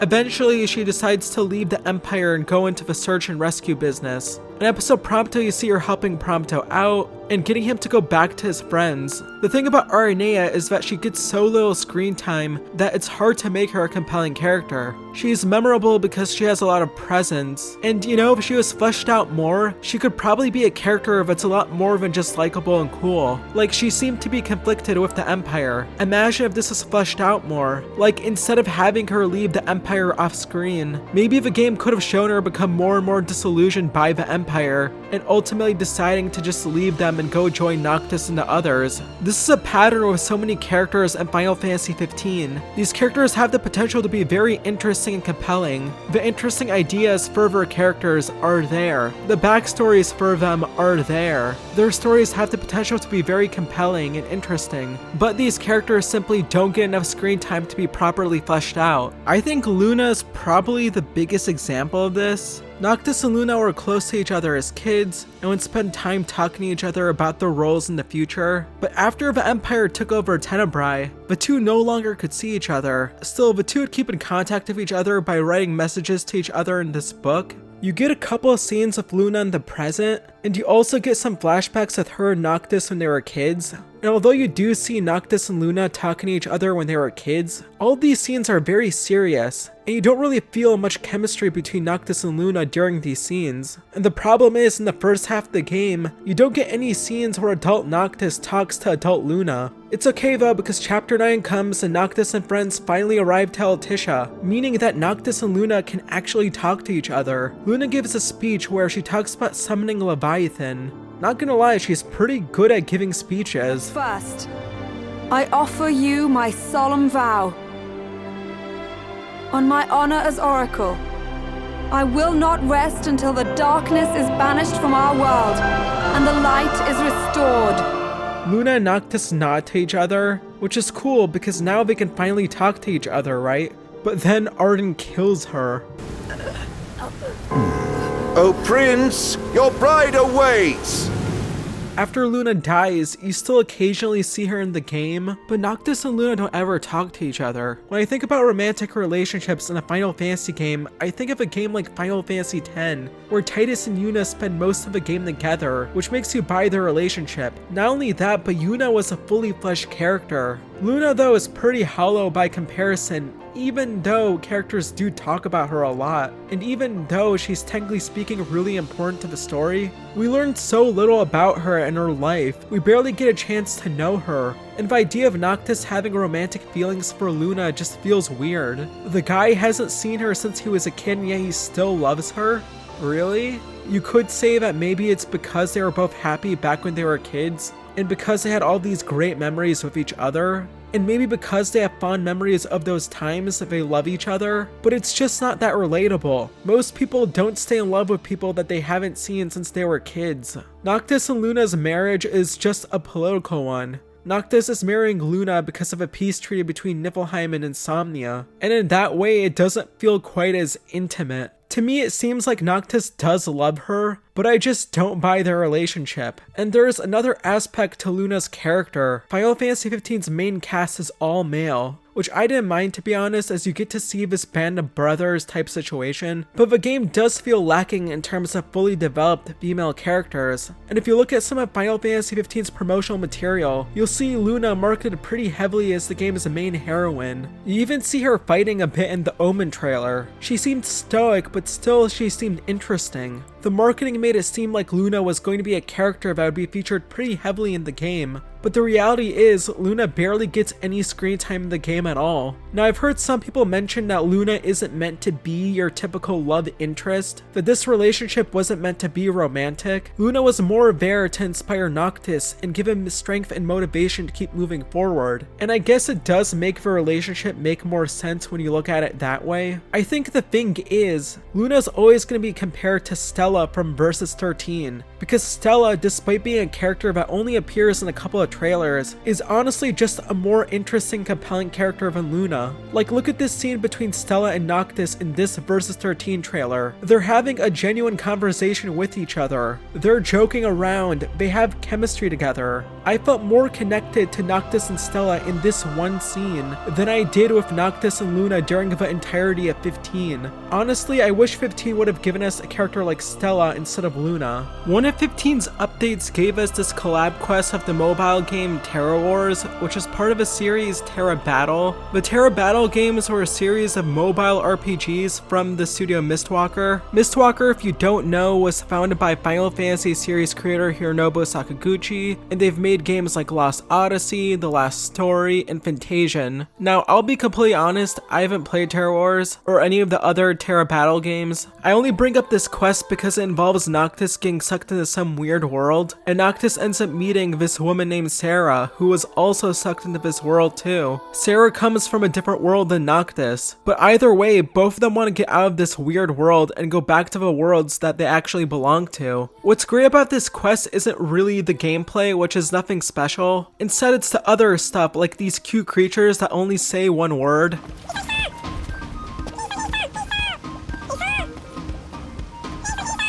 What are they doing? He's up. Hey, quit it, will ya? Gee, you sure are a hit with the kids. I absolutely love these guys. These creatures do help to make the quest more interesting, but what also helps to make the quest interesting is the chemistry between Noctis and Sarah, because wow, Noctis and Sarah have really good chemistry. Team up with you? Yep. And let's start by having a look over there. I didn't agree to anything. Well, what do you propose we do? Hanging around here isn't going to solve anything. Fine, we team up. But no more of you making all the decisions.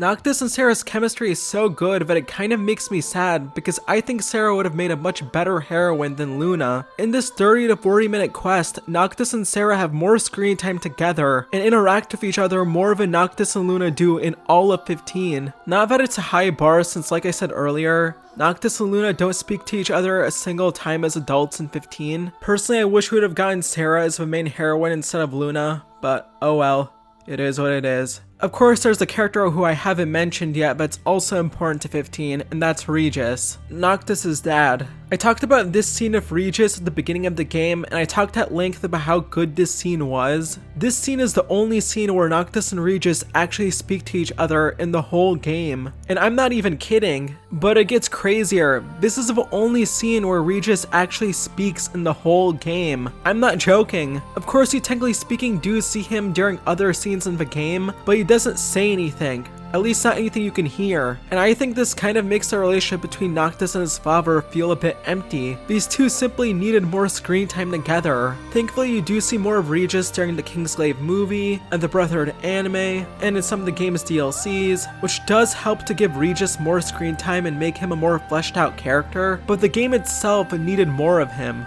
And it's kind of interesting because the trailers actually do give us that. The E3 2013 trailer had this really sweet scene between Regis and young Noctis, where Noctis doesn't want to touch his food, but Regis encourages him and makes a funny face. どうした？食べないのか？美味しくないよ。でもそんなことを言うな。料理人が仕事を失う。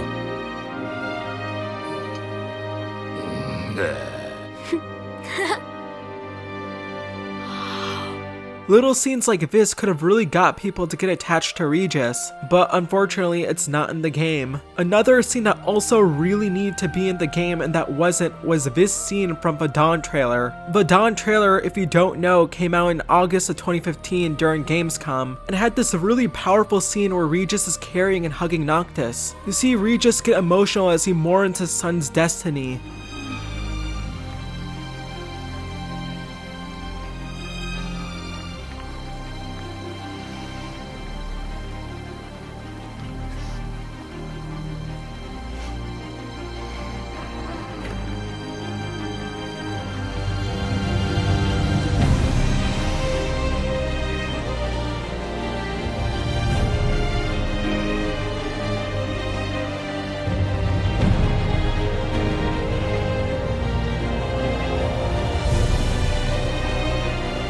This scene is so effective at conveying the love that Regis has for Noctis. And after playing the game, not only does it make sense why he's mourning his son in this scene, but the scene retroactively becomes even more emotional. It's such a shame that this scene isn't in the game because a scene like this would have done wonders for Regis' character. You know what's weird though? I still find some of these moments of Regis to be pretty effective. Like this scene where Noctis says goodbye to Regalia and remembers his father is really good.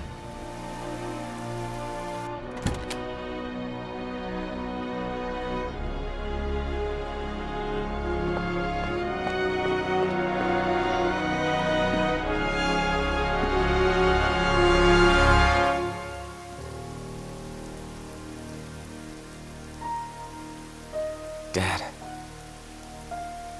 Thanks for everything. 15 has a lot of these moments that are just brilliantly well done and that somehow make you feel emotional, even if the characters aren't always especially well developed. Like, take Luna's death scene here. I thought this scene was pretty emotional even if I didn't care too much about Luna. This scene is just very well done. How it shows her and Noctis as kids, and then how you see Luna become an adult and talk to Noctis who's still a kid, and then Noctis becomes an adult as he calls out to her. I felt for Noctis here, I really did. I know this woman meant a lot to him, and because I cared for Noctis, I felt bad for him and that he had to lose her. And I think the visuals and the music and the acting all really helped to elevate the scene and make it as effective as it is. When you find yourself alone amid a lightless place, look to the distance. Know that I am there, and that I watch over you always.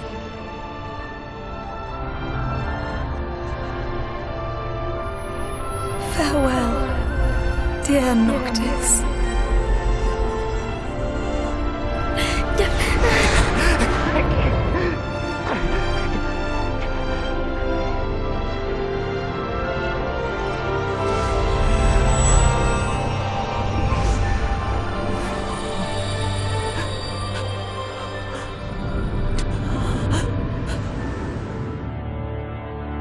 So overall, I do think 15's core characters are great, but I do also think that if you've only played the base game, you might not feel that way, because so much of their character development and backstories come from other pieces of media outside the main game. In fact, during this section of the video, a lot of the points that I brought up for why these characters were great reference things that you would only see in the Brotherhood anime or the DLC. If I only had the main game to go off of, I don't think I'd be nearly as positive when it came to the main cast. And that's where you get into the problem.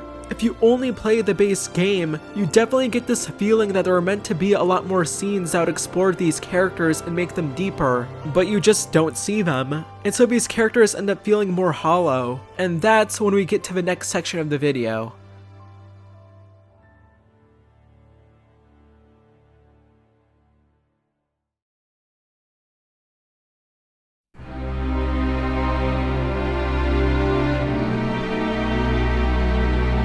The big thing about Final Fantasy 15, and this is something I've touched up on throughout this video, is that the game we got at release in November of 2016 was incomplete, both from a story perspective and also from a gameplay perspective too. It's so obvious that the game was rushed out of the door, and it definitely needed more time to oven before it came out. The game got so many patches after release, so many. And these patches weren't just there to fix minor things and add some quality of life improvements. These patches added major things to the game. Like I mentioned earlier in the video, at release you can only play as Noctis during combat and that's it. Outside of issuing commands to the other party members, you couldn't use them. And that just made combat so much more boring. Noctis is fun to use, but his character doesn't have nearly enough mechanical depth to make playing only as him enough. It took until December 2017 for the ability to play as other party members in combat to be added, which is over a year after the game's release. Chapter 13 of the game was widely criticized for being a massive slog to get through. Well, in March 2017, Square put out an update where you get to play through Chapter 13 Verse 2, where you get to control Gladio instead of Noctis. Verse 2 is a lot shorter and a lot less tedious than the original Chapter 13, and it also addresses a lot of the base game's plot holes. In the original game, Noctis just finds Ravis dead, but how did Ravis die? Well, in this update we find out that Ravis told Lodolos, the Emperor of Niflheim, that the Ring of Luci is of Noctis and that Noctis was the true king. Ravis tried to fight Lodolos but wasn't successful. Then Ravis sees Noctis and tries giving Noctis Regis' sword. And what does Noctis do? Now go forth, my king. Shine your light unto the world.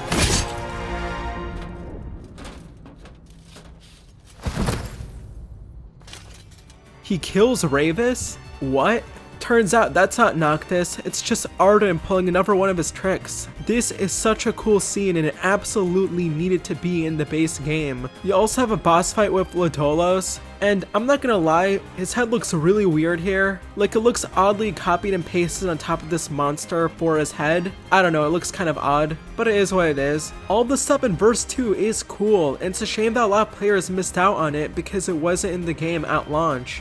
I think an ideal scenario would have been to make Noctis' solo segment in chapter 13 shorter and have the verse 2 segment mixed in. Maybe have chapter 13 cut back and forth in between Noctis being alone and of Gladio and Ignis doing their thing. Considering that verse 2 only came out a couple months after 15's release, I feel like it was probably meant to be part of the main game. They just ran out of time to put it in there. Aside from that, the game got a lot of small patches that just helped to make the game better. They added the ability to get the Regalia Type D so you could drive off-road. We got New Game Plus, a bestiary, new story scenes to expand the lore, and even different collab quests. This included a collab event with Final Fantasy XIV, a collab quest with Terror Wars I talked about earlier, and even a limited time collab event with Assassin's Creed. I'm not making this up. The collaboration event titled Final Fantasy XV Assassin's Festival came out on August 30th, 2017, almost 2 months before Assassin's Creed Origins came out. You actually got a decent amount of content with this event. You got cool Assassin's Creed costumes, you got mini games, and you got a special side quest. It's pretty crazy just how deep this collab event was, and that people got all of this for free. The unfortunate thing is that this event was only available for 5 months, which means that players can't experience this collab event, which to me is crazy. It just seems so weird to put all these resources into something that players won't get a chance to experience anymore, especially considering that this event is single player, so you don't need to rely on other players to experience this event. I actually did experience this collab event back when it was available, but it's a shame that I won't ever be able to play it again since there were neat things about it. At the very least, you can still wear the Assassin's Creed robes, which is nice. Still, I wish there was a way to bring back this collab event, although I don't think it's ever gonna happen. The game also got a lot of paid DLC, and the game's DLC didn't just expand the story in minor ways. The DLC covered massive plot holes in the game. Like, remember this part of the game where at the beginning of chapter 7, Gladio just leaves the party for reasons, and then he just shows up in chapter 8. Where did he go? Why did he go? What was he doing? Why does he have this scar now? If you only played the base game, you didn't know why. It was just this weird plot hole. If you wanted the answer for that, you had to play the episode Gladio DLC, which is part of the game's Season Pass. The Season Pass gave you access to DLC episodes for Gladio, Prompto, and Ignis, as well as the Comrades multiplayer mode.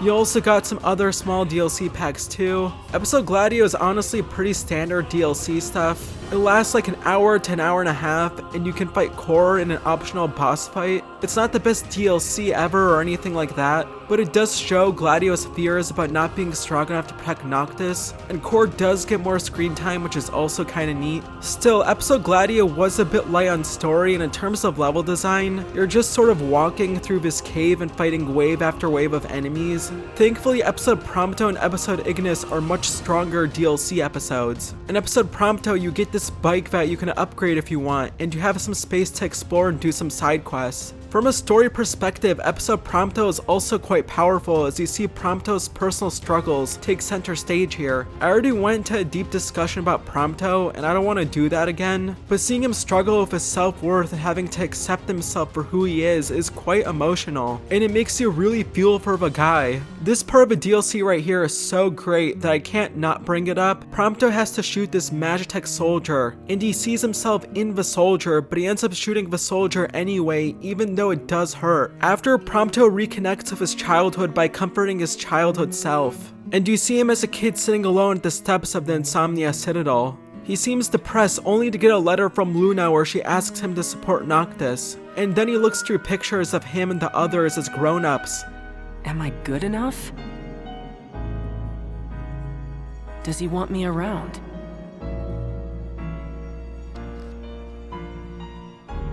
Is that really what Noct and everyone else want? For me to be with them?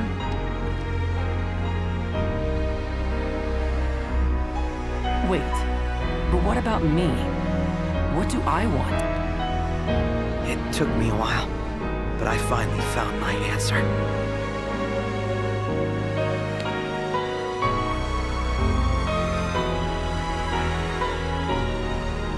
It's time.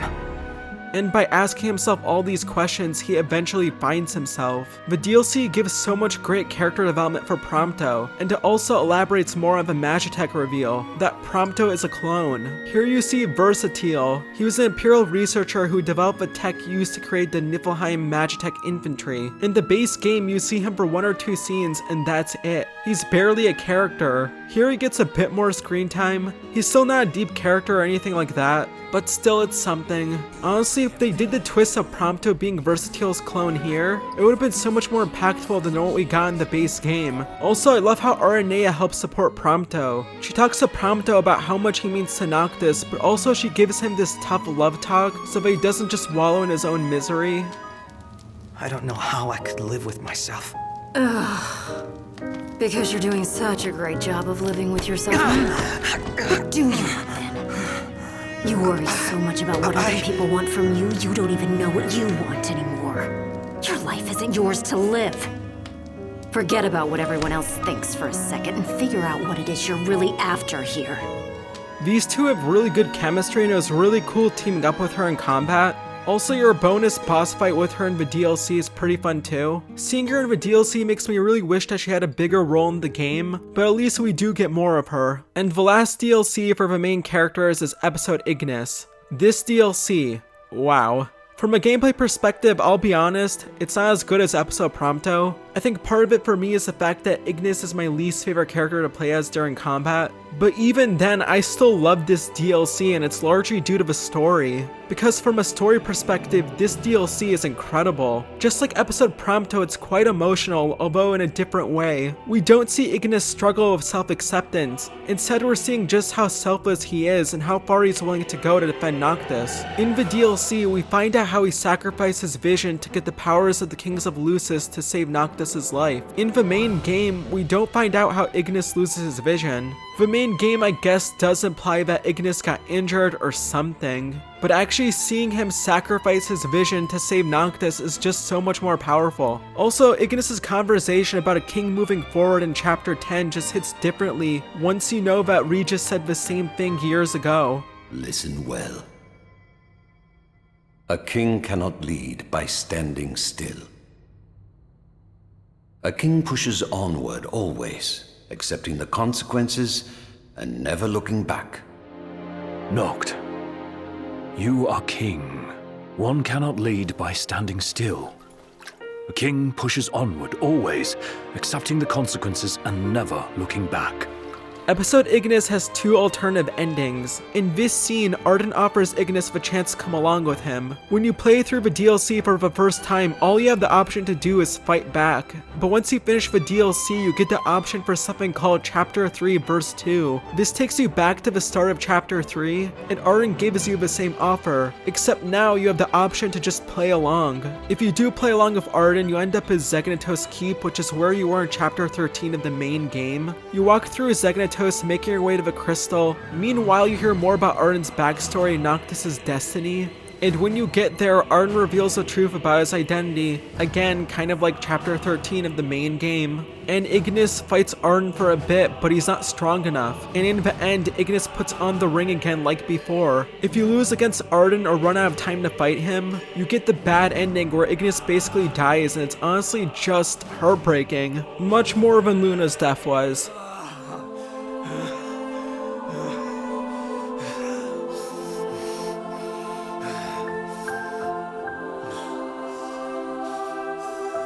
Ooh, for a moment, I felt death's chill wind. But then, I remembered I'm immortal. Such is my blessing and my curse. At least you won't have to spend your last moments alone. As luck would have it, your beloved Noctis is on his way to save you as we speak. I wonder what he'll do when he sees his friend's life fade before his eyes. I all but laid the crystal out on a silver platter for him, but he still wouldn't come of his own accord. That's why I needed you. With the crystal and the ring, the boy has everything he needs right here. All that's left is to give him a little nudge. The old tragic ends of pushing him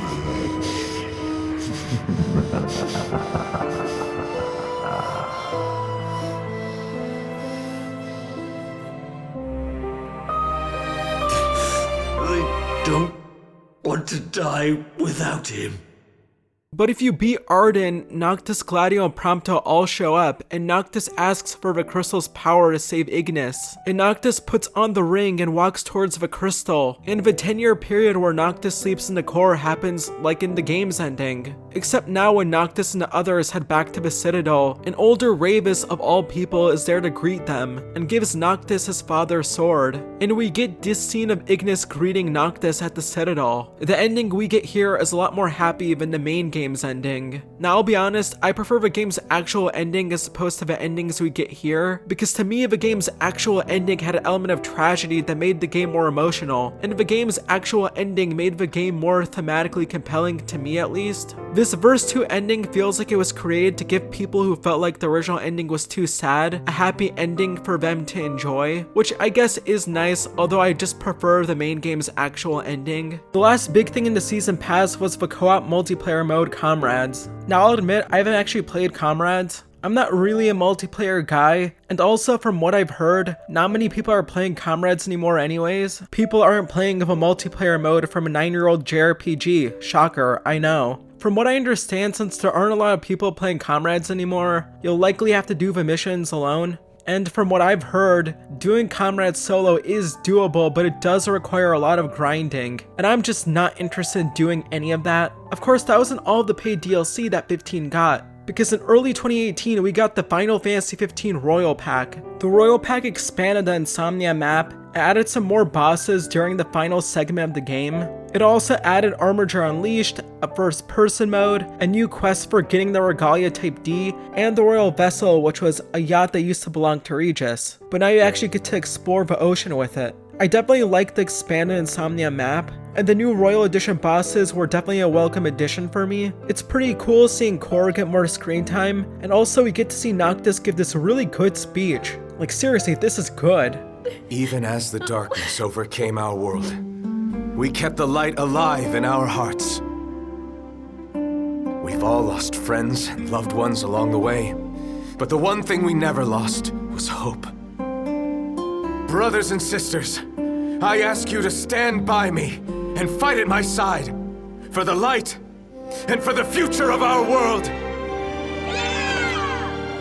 Some of the other new stuff in the Royal Edition are cool, I guess, but stuff that I personally didn't care too much for. Like, for example, you get a first-person mode. I honestly barely used it. I think it's nice when you're exploring the open world, but during combat it's just a mess. Like, what am I even looking at here?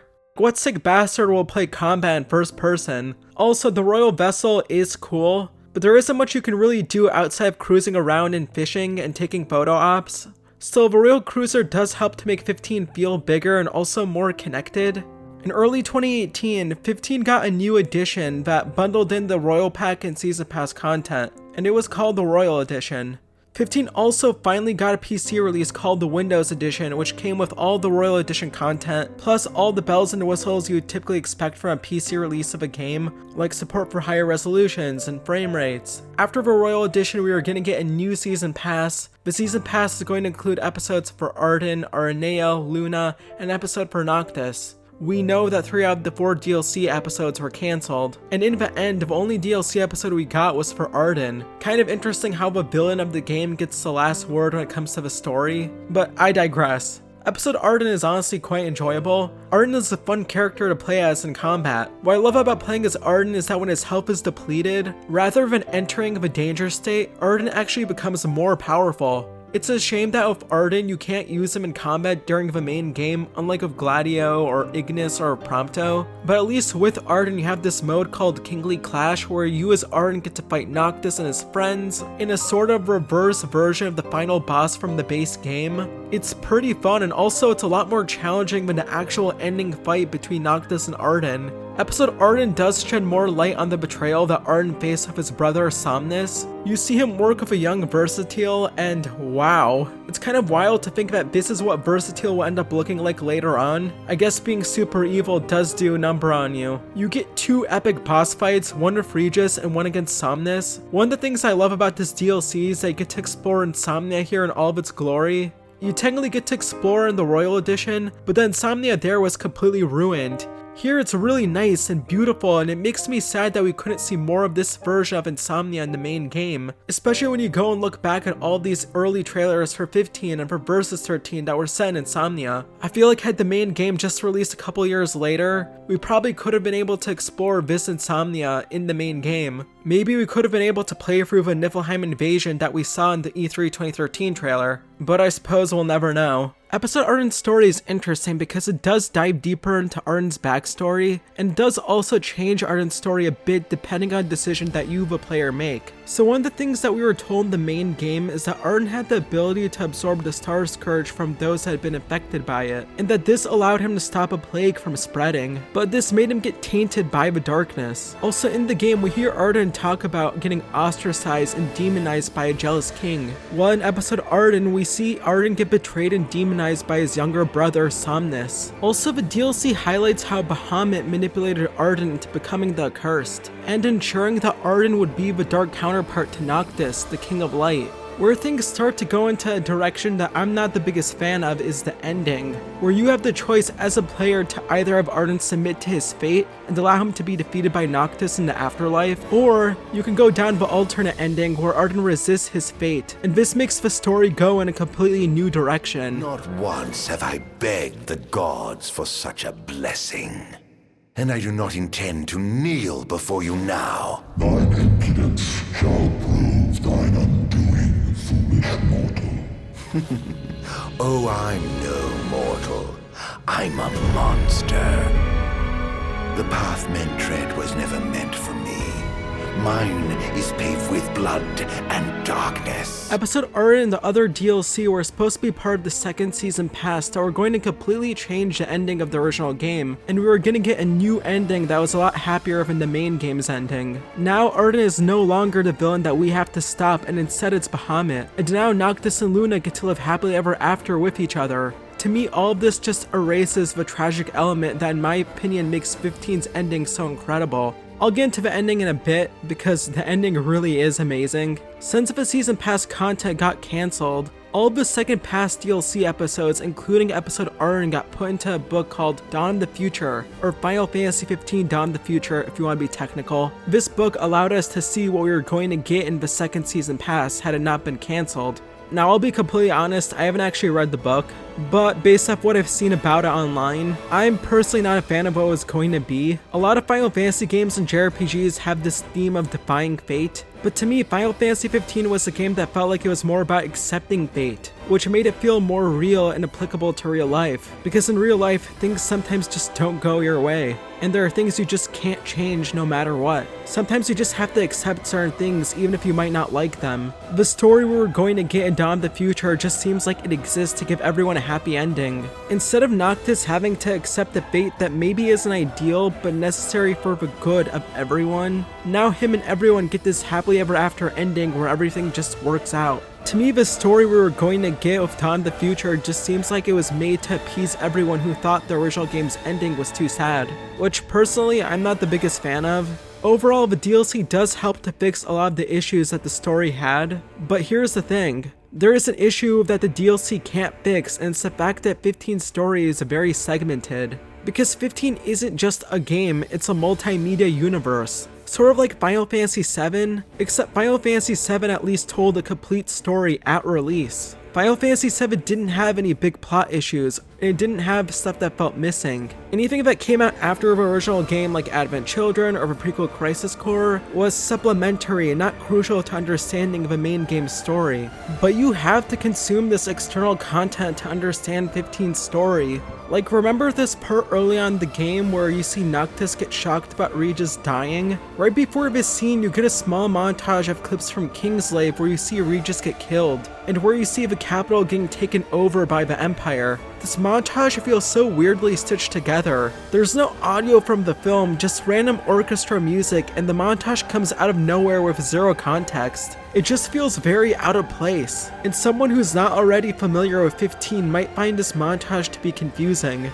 And fun fact, this montage wasn't in the game originally. It was actually part of a day one patch, and it really shows. This montage from Kingslave is just not a good way to convey what happens to Regis and Insomnia. Well, now that I've mentioned Kingslave, what even is it? Well, Kingslave, or Kingslave Final Fantasy 15 if you will, is a movie that serves as a prequel to the game. It gives a lot more screen time to characters like Regis and Luna and Ravis, and it gives those characters character development that's absent in the main game. It also shows a lot of scenes that establish the story for 15. For example, remember how Noctis was heading to Altissia to get married to Luna? Well, the game doesn't have a scene explaining to us why Noctis was marrying Luna. I guess the game just assumes that you know why, but you do get a scene in Kingslave where you do learn why. Remember the invasion of Insomnia, which is the catalyst for the story of 15? The invasion was actually featured pretty heavily in Versus 13's trailers, and in 15's E3 2013 trailer. You don't get to play through that in the game though, instead you see it in Kingslave. Even more minor things like Ravis having a metal hand. Why does Ravis have a metal hand? Does he just have one because it looks cool? Well, no. In Kingslave, we get a scene where Ravis puts on the ring thinking he was eligible to wield it, but the ring rejected him and his hand got burned. Kingslave is actually a very fascinating movie because it wasn't just some cookie-cutter, passionless project that got pushed out the door. The movie actually has a lot of money and work behind it. The movie is fully CG, similar to Spirits Within and Advent Children, and I think the CGI just looks incredible. Both Spirits Within and Advent Children were amazing looking films for their time, but they definitely do show their age. Kingslave still looks fantastic even though it's 9 years old at this point. The motion capture, the animation, the lighting, all of it is top tier. And the voice acting. They didn't hire some random no-name actors to voice these characters, which, by the way, wouldn't have been a bad thing. They hired very well-known and respected actors to voice these characters. They got Aaron Paul, Sean Bean, and Lena Headey to voice Nyx, Regis, and Luna. That's right, Jesse from Breaking Bad, Ned Stark, and Cersei Lannister all are in the same movie together. It is kind of funny to see Ned Stark and Cersei Lannister working together, but still cool. Also, I think it's great that Sean Bean plays yet another character that dies. Sean Bean's characters can't catch a break, huh? Kingslave clearly had a lot of money and effort put behind it. Unfortunately, it didn't review well and it only made $6.5 million in its limited theatrical release. Now, I personally liked Kingslave. I enjoyed the movie's animation and spectacle, and there were some really cool moments in it. But here's the thing. I'll admit, I actually didn't see Kingslave until I'd already beaten 15. A lot of people say that you should see Kingslave before playing 15, otherwise you'll be lost. And I kind of agree, but I also kind of disagree, because I'd seen so many different trailers for 15 that all showed Insomnia falling, and because I'd already done a lot of research about 15 leading up to its release, I already had an idea of some of the stuff that was covered in Kingslave. In a weird way, playing 15 actually helped me to enjoy Kingslave more, since I already knew what the world was, who the characters were, and what the main conflict was, and so I wasn't completely lost when watching Kingslave.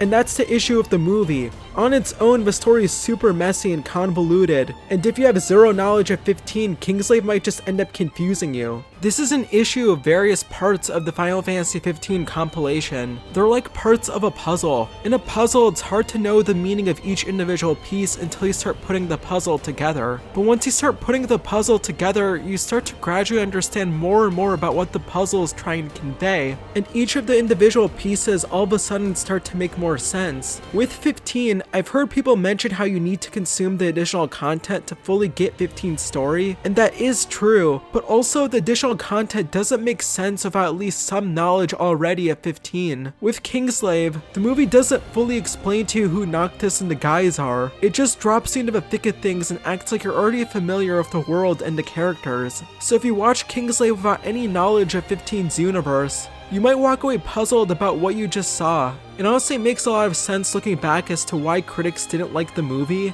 because if you just casually watch Kingslave, then the movie will just feel like an overly complicated mess. I think Kingslave is a movie that's more geared to fans than with casual moviegoers, because I as a fan enjoyed it quite a bit, even though I admit it doesn't work for normal audiences. I love seeing more of these characters and this world, and I like seeing things that we didn't get to see in 15. It's still a messy film for sure, but I liked it. Then there's the Brotherhood anime. The anime isn't really there to explain to you the major plot points of the game, and you don't really learn too much more about the world. Instead, the anime dives into each party member and fleshes them out more. I absolutely love the Brotherhood anime. First off, the animation is quite good. It's done by A1 Pictures, who've worked on anime like Sword Art Online, Erased, and more recently Solo Leveling. It looks quite good, but what really makes the anime great is how it manages to develop each of these characters, and how it gets you to like them more. When I talked about these characters earlier and why I like them so much, a lot of the stuff I talked about earlier came from the Brotherhood anime, like Prompto being overweight, and a lot of Noctis' quirks like his picky diet. This anime is only like an hour long, and yet I think without it, these characters are a lot less interesting. All these quirks that made them interesting or appealing would have been lost. Without this anime, you lose out on the backstory of these characters, and you lose out on understanding why they're friends with Noctis and how they're connected with him. There are also a lot of little things from this anime that I just thought were amazing. Like, I loved how the very first thing we get to see in episode 1 is Noctis as a little kid. He's bleeding really badly, and we see he's next to a dead person who's lying by him. And we see Noctis staring at this monster named Marlith. Right before she can attack Noctis, Regis shows up and some other soldiers start fighting her. Then we see Noctis in his bed recovering in the palace while someone holds his hands. Then in episode 5 we get to see this same scene again, but now in full. We see Noctis and his mother being driven on the road, but then they get attacked by Marlith, and Marlith kills Noctis' mother. It looks like Noctis is doomed, but then we see Regis and the other soldiers fight her like before, except this fight is longer, and we see Noctis in bed, and we see the person holding Noctis' hands, and it turns out to be Regis. We see just how much Regis cares for Noctis. Throughout this episode, we see Noctis and friends in the present as they fight Marlith, and in the end they kill her. The monster that killed Noctis' mother is now dead. This anime has some of the best character work that I've seen in the 15 universe, and it absolutely needs to be seen by anyone who wants to get into 15. The extra content for 15 really helps to make a lot of these characters better and more fleshed out. One character that really shows this that isn't just one of the main characters is Ravis. Ravis was a character that really got done dirty in the base game because he had so little screen time. He's supposed to be the game's secondary antagonist. He works for Niflheim, the enemy, but he's also Luna's older brother and he loves and supports her. He doesn't see Noctis as being worthy of king, but yet helps Luna out, and in the end helps Noctis out too. On paper, he's a really conflicted, morally great character, and he had the potential to be 15's version of a character like Snape. The base game though gives him so little screen time that you barely get to see any of his development. Outside of a couple of scenes, you don't get to see his doubts about Noctis, him deciding to change and help Noctis out. In the base game, you find out off screen that Ravis is trying to help you. You don't really know why he decided to fight for the Empire in the first place. You don't even see his death scene. Thankfully, the extra content does sort of fix this. In the Kingslave movie, we see how when Niflheim invaded Tenebrae, they killed Ravis' mom. But what happened was that Regis, instead of helping Ravis and his mom, took Noctis and fled instead. Also, episode Ignis shows much more of Ravis' doubts about Noctis, and him coming to terms with the fact that Noctis is the rightful king. Episode Ignis also shows us much more of Ravis' love for Luna. I always knew.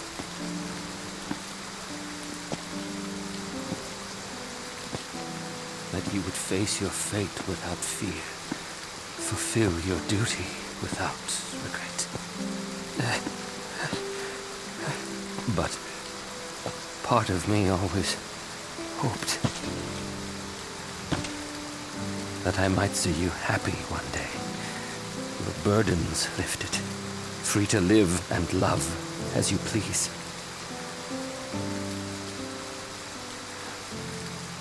You would have made a beautiful bride.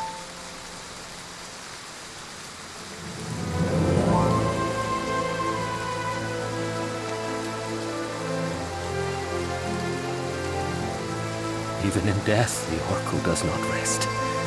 Only once the darkness is dispelled is her calling truly fulfilled.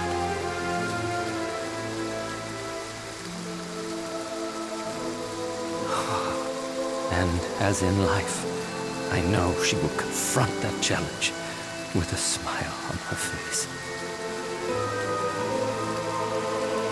Oh, sister, please don't go. Please don't leave me.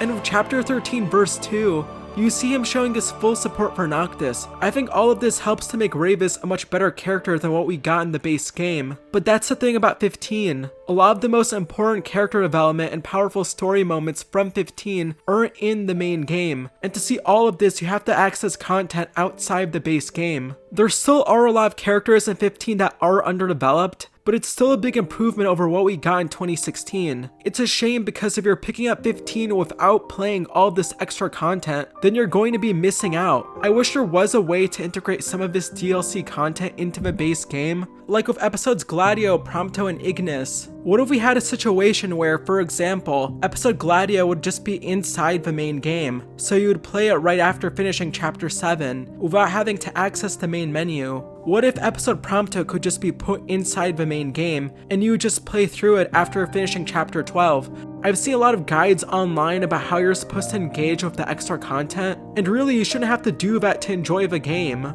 This stuff should have just been in the main game to begin with, but of course that's not what happened. The reality is 15 was incomplete at launch, and even with the extra DLC, I still think the game is missing some important content. But if you are willing to go the extra mile and engage with all these different pieces of content, I do think you'll come out enjoying the game a lot more. It really is a shame that 15 needed all of this content to help improve its story. A game shouldn't need to rely on content outside of the game to make its story coherent and understandable. This is something I did like about Final Fantasy 16. That game doesn't require you to play any DLC or look outside of the game to get the whole story. All you need to get the full story of Final Fantasy 16 is Final Fantasy 16. But in a world where you can either reject 15 entirely because of how the story was delivered, or just accept that the game's story has been told in this way, and that would be better to just take it for what it is, I choose the latter because it allows me to appreciate 15.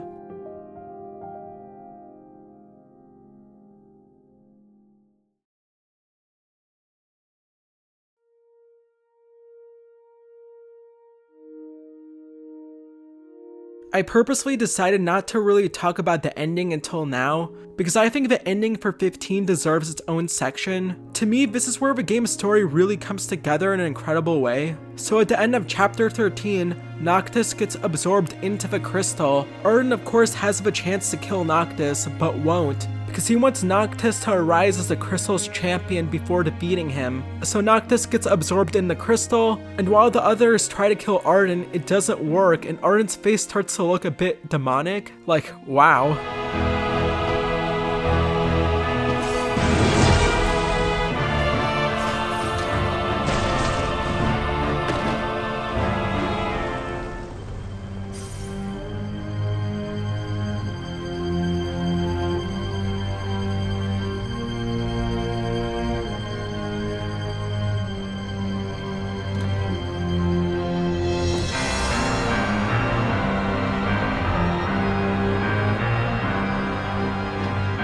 After getting absorbed in the crystal, Noctis meets Bahamut, who tells him that Ardyn spread the Scar Surge that darkened all the skies. Ardyn's immortal and only the King of Light can stop him. But here's the thing, for Noctis to defeat Ardyn, he'll have to sacrifice something, his life. Then Noctis wakes up, but things have changed. He looks older. He's not an old man, but clearly time has passed. You make your way through Golden Key. Golden Key was such a beautiful, vibrant, relaxing resort area. Now though the area is in ruins. In the past you couldn't even fight enemies here, and Golden Key had all these people around just relaxing. Now the people are all gone, all you can do here is fight enemies. After escaping, you get lucky because some truck driver picks you up, but he's not just some random truck driver. Turns out the truck driver is Telkit, and wow, he's grown up quite a bit. And that's because it's been 10 years.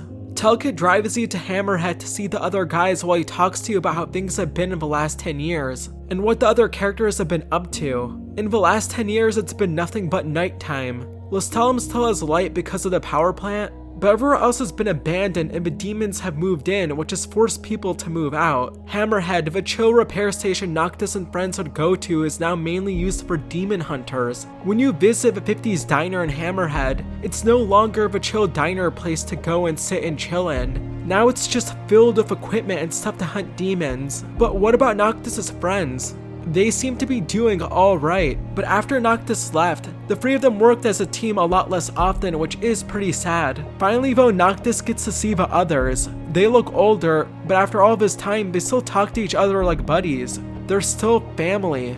Hey. Hey? That's all you have to say for yourself after all this time? Noct! It's you! It's really you! I hadn't realized. Well, well. You kept us waiting.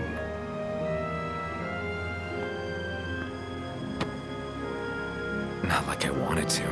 And now begins the prep for a final battle. They prep for a final battle, and after Ignis prepares the team one last meal, you and the others go to Insomnia. After all of this time, so much has happened, but now here Noctis is as a man, coming to Insomnia to save everyone, with his three best friends at his side. Are you with me? Of course. You bet. Until the very end. It's time to finish this. Once and for all. The song Somnus plays as you walk into Insomnia. This song first played in the very first trailer for Versus 13, and I do find it interesting that in that trailer, we hear the song Somnus being played while we see Insomnia at night. You make your way through Insomnia fighting alongside your buddies, and Ignis can once again fight with you because even though his vision hasn't gotten better, he's now adapted to the situation, and he's no longer the burden that he was in Chapter 10. In the base game, Insomnia is a bit small, and the lead up to the final boss fight is a bit rushed, but in the Royal Edition they really expanded this final segment quite a bit. Insomnia now has this explorable map. Story-wise, you get to see Core again after the 10-year time skip, and you get to see members of the Glaive, and Noctis gives this really good speech where he truly feels like a king. Also, you get more boss fights now before fighting Arden. In the original game, you only fought Ifrit and Arden during the ending. In Royal Edition, you get to fight this three-headed hellhound called Cerebrus, and what's really cool is that you get this cutscene where Luna and Gentiana come and help you out. All of the summons actually come and help you out too, and you get this really epic cutscene. In the Royal Edition, you fight Ifrit like you did in the base game, except this fight with Ifrit's actually harder than it was in the original game. Ifrit has new moves and abilities, has more HP, and does more damage. My favorite part about this fight is that you saw a glimpse of it at the beginning of the game, except with no context. Now you have context for this fight, you know what's going on. You know what's at stake. And yeah, this was a cool fight. The fight with Ifrit is definitely cool, but the boss fights I liked even more were the boss fights with the Rulers of Yore. The boss fights with the Rulers of Yore are meant to be spiritual trials of the past kings, whose weapons Noctis now uses. Before, this is just a cutscene, but now you're getting multiple boss fights. You have 3 of these boss fights before you get to go see Arden, and what I like is that each 3 of them highlight a member of the group. The first boss fight with the Fierce highlights Gladio. The second boss fight, the Rogue, highlights Prompto. And the third boss fight with the Mystic has 2 phases, the first of which highlights Ignis, and the second phase shows the true unity of the group. I've heard some people say that the Royal Edition actually bogs the pacing down, and I get what they're saying. In the original game, you had 2 boss fights, so the ending feels a lot more fast-paced. Now you have multiple boss fights back to back, which does bog the pacing down a bit. But to me, all the stuff they added here helps to make the ending of the game feel more epic, and helps to make your other team members feel more relevant to the finale of the game, especially considering the fact that Noctis fights Arden alone. So personally, I'm glad we got the Royal Edition content because I do think it helps to enhance the ending of the game. Now, after all the Rulers of Yore fights, you get a scene where Noctis asks Prompto to look at the photo album, and you get to look at all the photos that you saved. All of these little moments from your journey that now mean so much looking back. And Noctis gets a chance to take a photo with him. And what's really cool is that you, the player, get to decide which photo Noctis takes. I'll talk more about the photo that Noctis takes later on. Now Noctis and friends finally confront Arden.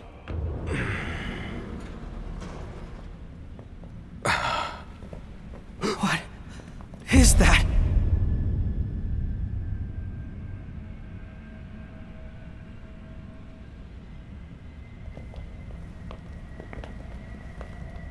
I'm afraid you're out of luck.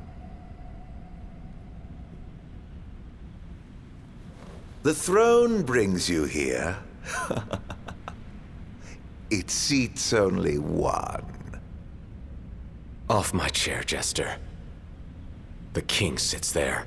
Now that's an awesome line. You see the corpses of Ledolis, Regis, Luna, and Nyx, which is pretty creepy. Since the other team members are out, Noctis has to fight Arden alone. And I'm not gonna lie, this fight's pretty easy. This fight doesn't really require that much strategy, and mechanically speaking it is pretty simple. And like with all the other fights in 15, if you have enough healing items, you won't die. I personally think all the fights leading up to fighting Arden are more challenging than Arden himself, but like with some of the other big set piece fights like with Titan and Leviathan, the gameplay might be simplistic and easy, but yet the fights still feel epic. Fighting Arden while the two of you are flying, combined with the incredible effects and spectacle, and with the incredible song Magna Insomnia playing in the background. All these things combined help to make this fight super memorable. This fight is bombastic and it gets a bit dark towards the end, so regardless of how simplistic this boss fight is, I still thought it was amazing. After defeating Arden, he tells you he'll be waiting for you in the great beyond. Noctis knows it's gonna happen, his friends know it's gonna happen, you the player know what's gonna happen. It's sad that this is how it has to be, but Noctis and the others have accepted it. It's all you.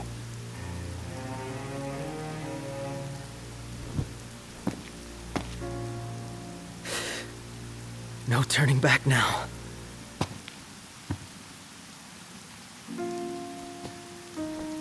Prompto. Gladio. Ignis. I leave it to you. Walk tall, my friends.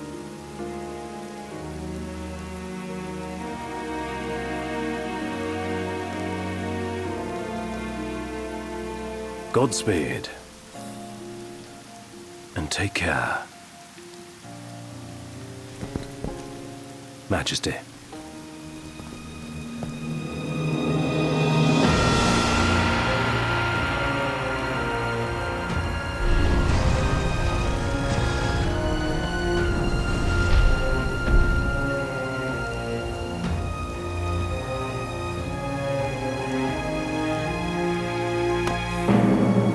The time has come.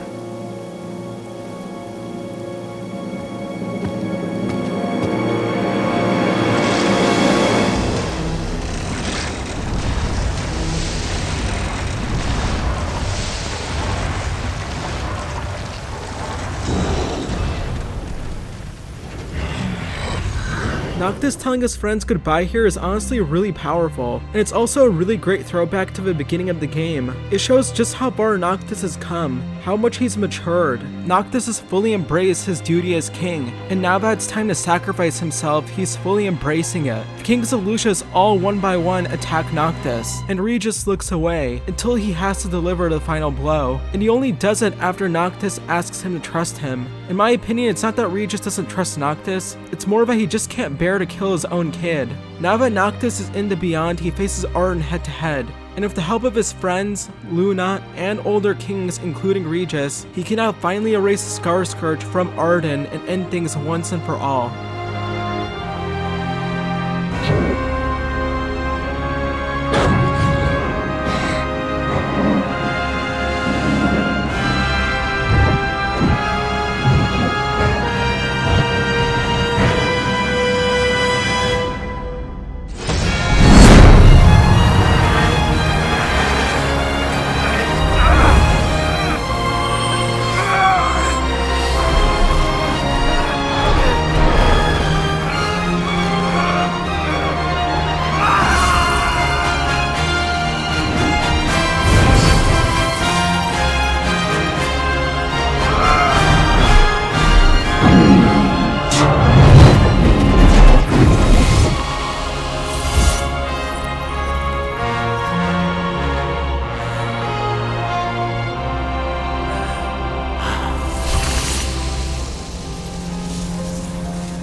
It's over, and because it's over, we obviously get end credits. These end credits, wow, they're amazing. I know it's weird to praise end credits, but the end credits in this game are just really special. It's because you hear of a conversation that Noctis and the others had at the beginning of the game while they were pushing the car. This moment while it was happening felt super inconsequential, and I guess it was, but the fact that it gets brought up now just hits home because when you're young, there are all these little moments that seem really small and meaningless to you, but it's only once you get older and have perspective that you look back at these small moments and cherish them. And even a memory as mundane as pushing a car is now something precious to you. So much has happened over the course of this game, and the game does get super dark and epic, and I think that it makes remembering the beginning of the game more effective, because you realize just how far these characters have come and how things have changed. And while they're talking, a cover of Stand By Me from Florence and the Machine begins to play. Obviously because of copyright reasons I can't play this song, but just thought I'd put the song in the background if I could. Stand By Me is such a brilliant song and it fits this game so much. Stand By Me is a song about love and companionship, about standing together during hard times. And you see all of that with Noctis' relationship with his friends. And it's even more interesting because in 1986, 30 years before 15 came out, a year before the first Final Fantasy came out, and 30 years before 15 came out, a movie called Stand By Me released in theaters. It's a coming-of-age film about these 4 boys that end up going on a trip to search and find a body of a dead missing boy. I know that sounds like an odd premise, but trust me, Stand By Me is a phenomenal film, and in my opinion, it's one of the greatest films ever made. The 4 boys felt so authentic and relatable. The film is so good about dealing with the issues that come with maturing and growing up, and it also does such a good job at showcasing friendship, the bonds that these 4 have. Spoilers for the film, but at the very end, the song Stand By Me plays as the credits roll, just like with 15. And in spite of how different 15 is from Stand By Me, I can't help but think of how similar both of them are. While the credits roll, you see pictures of your journey. You might think these are just pre-picked photos by the devs, but no, these pictures are the ones that you chose to save, and it makes the journey feel so much more personal. Like it isn't just the journey of the characters that's ending, but it's your personal unique journey with them that's ending too. And after the end credits, we get this one last campfire where the guys are all together after all of this time, and this conversation just breaks you emotionally.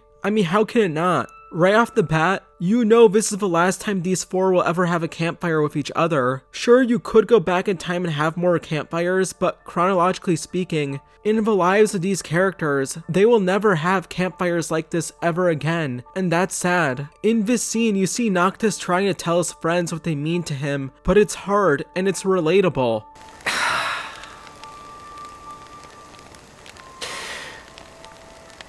Damn it. Why the hell is this so hard? In life, you have friends that mean a lot to you, and that you love in a sense. Not in a romantic way, but in a platonic way. But it's hard to convey to them what they mean to you though. You just don't know how to talk to them about these things. Maybe you're too shy, or you just don't have the right words, but you don't know how to talk to them about this stuff. And I think this scene shows all of this very brilliantly. Seeing Noctis get emotional and tear up about telling his friends what they mean to him is just really powerful. So I've made my peace. Still, knowing this is it, and seeing you here now,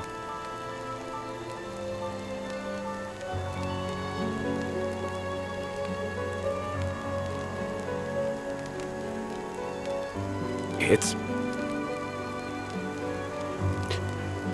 more than I can take.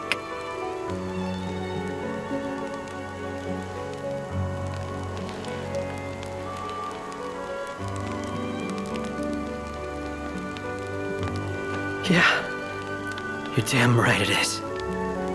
Huh, you spit it out.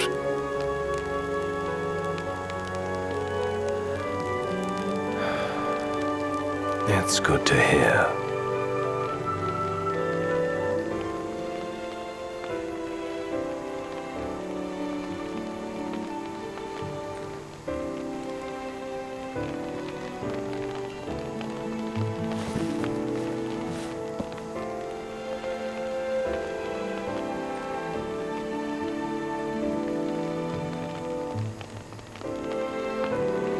Well,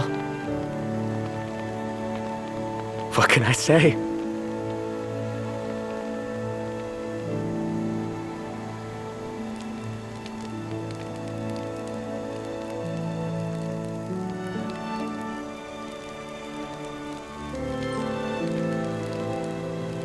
You guys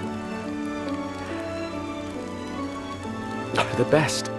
That line right there, wow. This is legitimately one of the most moving scenes I've ever seen in a game, and I'm not being hyperbolic. It just feels so real and grounded. There's no music that plays or characters being super cheesy or anything like that. It's just four friends talking to each other, and it feels honest. The ending is tragic for sure, as is the story in general. The Lucian bloodline ends. So many characters have lost their lives fighting for a better future. Our main hero had to sacrifice his own life to save everyone. It's legitimately sad and tragic, but none of that sacrifice was in vain, because thankfully there's still hope. After years of pure darkness, we finally see the sun shine. And although we don't see any characters, we know that peace has finally returned and that the future now actually looks hopeful. And to top it all off, we get this.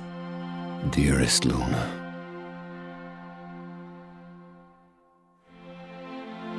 you did well to deliver the ring to Noctis.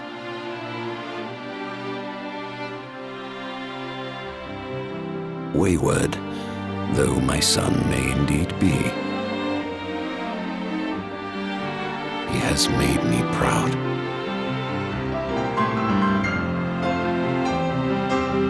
May you too know happiness.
Thank you.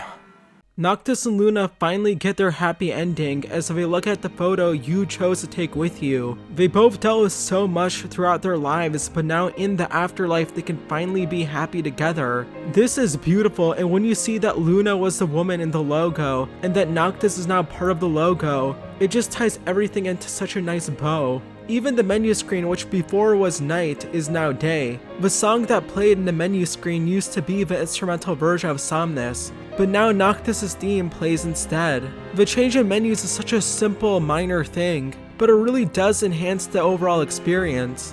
An ending is a really important element of a story because it has the power to elevate it or completely ruin it. It's the difference between a series like Breaking Bad or Game of Thrones. Breaking Bad was already an amazing show that had an ending that just managed to knock everything out of the park. It managed to somehow end all of these plot points in a way that felt earned, and it gave Walter White an excellent send-off. This, in my opinion, is a perfect ending, and it helped cement Breaking Bad as one of the greatest shows of all time. Then you have Game of Thrones, a show that in the beginning was beloved by almost everyone. Seasons 5 to 7 weren't as well liked as the first 4 seasons, but it was season 8, the final season of the show that just killed Game of Thrones for a lot of people. The final season was so rushed and sloppily done that it ruined the characters and story, and for a lot of people it completely ruined Game of Thrones. For Final Fantasy XV, I think the ending of the game manages to take a story that's quite messy and flawed, and somehow manages to elevate it so much that looking back, you completely view it in a different way, and not because it manages to resolve all of the game's plot holes, or because it answers all of the questions that you had about these different plot elements, because I don't think it really does that. What it does do is it gives payoff for the true story of 15, which is the relationship between Noctis and his friends. These 4 men and their relationship is the story of 15. It's not that the other elements of 15's story don't matter, because they do, but to me those story elements weren't the true core of 15, and so for me it's easier to forgive those aspects of the story. I spent countless hours bonding with my friends, eating with them, taking pictures of them. I've been through so much with them. This ending managed to give the perfect goodbye to them, and that's why it works. It also helps to make the story feel tragic. I remember talking earlier in the video about how when I started playing the game, I wasn't a big fan of it in large part because I wanted the game to be more like Versus 13 instead of this buddy road trip game. Versus 13 looked like this dark game that was going to be filled with tragedy, but 15's first half is almost the opposite of tragic. Despite having some dark and sad moments, the tone is generally speaking pretty lighthearted and fun. The second half of 15 is where things do get noticeably darker, and especially in the last few hours where the story does become a tragedy.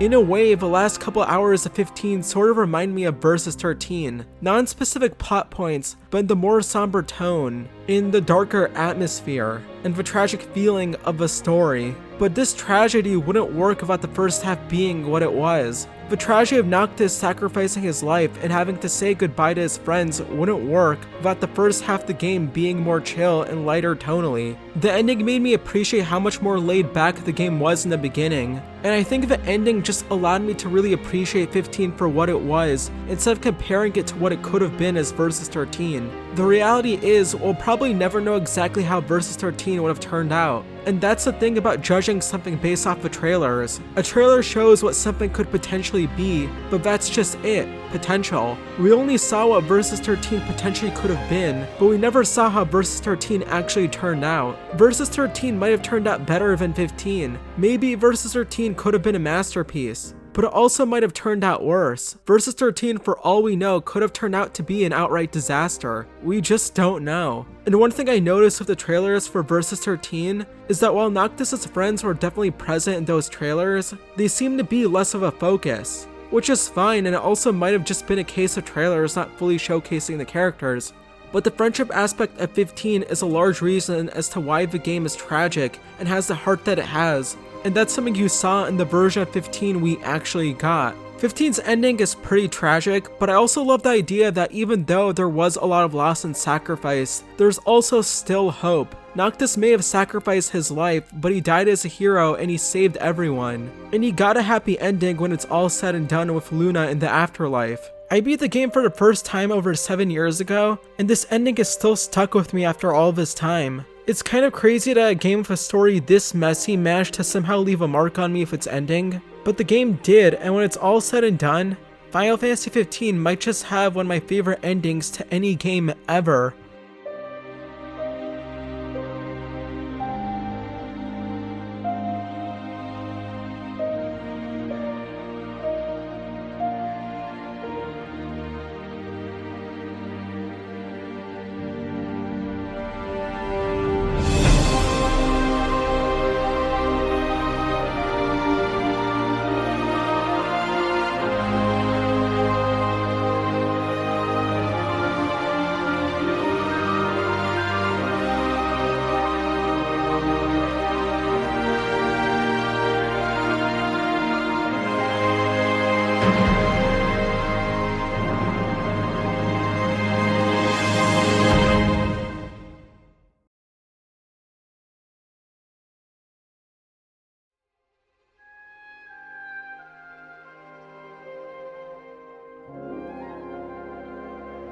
I realize that this video might seem a bit more mixed than you're expecting. Even though I definitely did defend 15, I talked a lot about the things that I loved about the game. I did criticize the game a good amount. And that's just because I want to be fully transparent about the game. I didn't want to be around the bush when it came to discussing the game's flaws. But in spite of all the criticism that I gave for 15, I absolutely love the game. I think the game has great visuals and is just gorgeous. The combat for the game is simple, but I still thought it was really fun. It has a world that I really enjoyed exploring, even though on paper it isn't the most interesting map. And while the game's story is definitely messy, I also think that it has a lot more to offer than people give it credit for, especially when you factor in content outside the base game. The 4 lead characters of the game and their brotherhood to me are the heart of the story, and to me that stuff was nailed so well that I can overlook some of the plot holes and flawed story beats. When it comes to Arden, while all the story beats related to him aren't the most clear and coherent, I still think Arden is a phenomenal villain. 15 has so many moments that are super touching and emotional, and despite its flaws, the story still really worked for me, and I still loved it. The game as a whole just really resonated with me and it made me feel things, and to me that's what art does. Something doesn't always need to be perfectly executed for it to work, it just needs to hit you on some core level. 15 is a mess, and yet there's just something about the game that makes it brilliant. Somehow, despite the game's flaws, everything comes together to make something special. And I think with 15, if you're willing to overlook the game's shortcomings and just embrace it for what it is, I think you'll really enjoy it. And above all, I think Final Fantasy 15 has heart.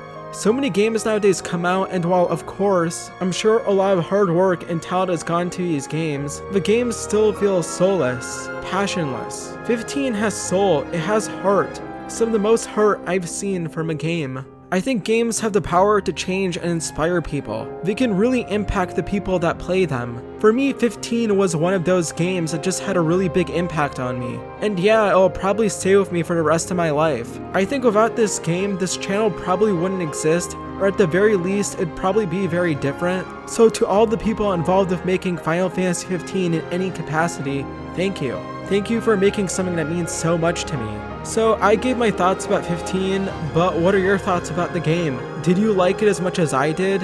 Comment below and let me know. Also, if you liked the video, of course liking it and subscribing to the channel really helps me out. This video took me a while to do, but hopefully I can get videos out at a faster pace. Who knows? But anyways, thanks for taking the time to watch the video and stay awesome.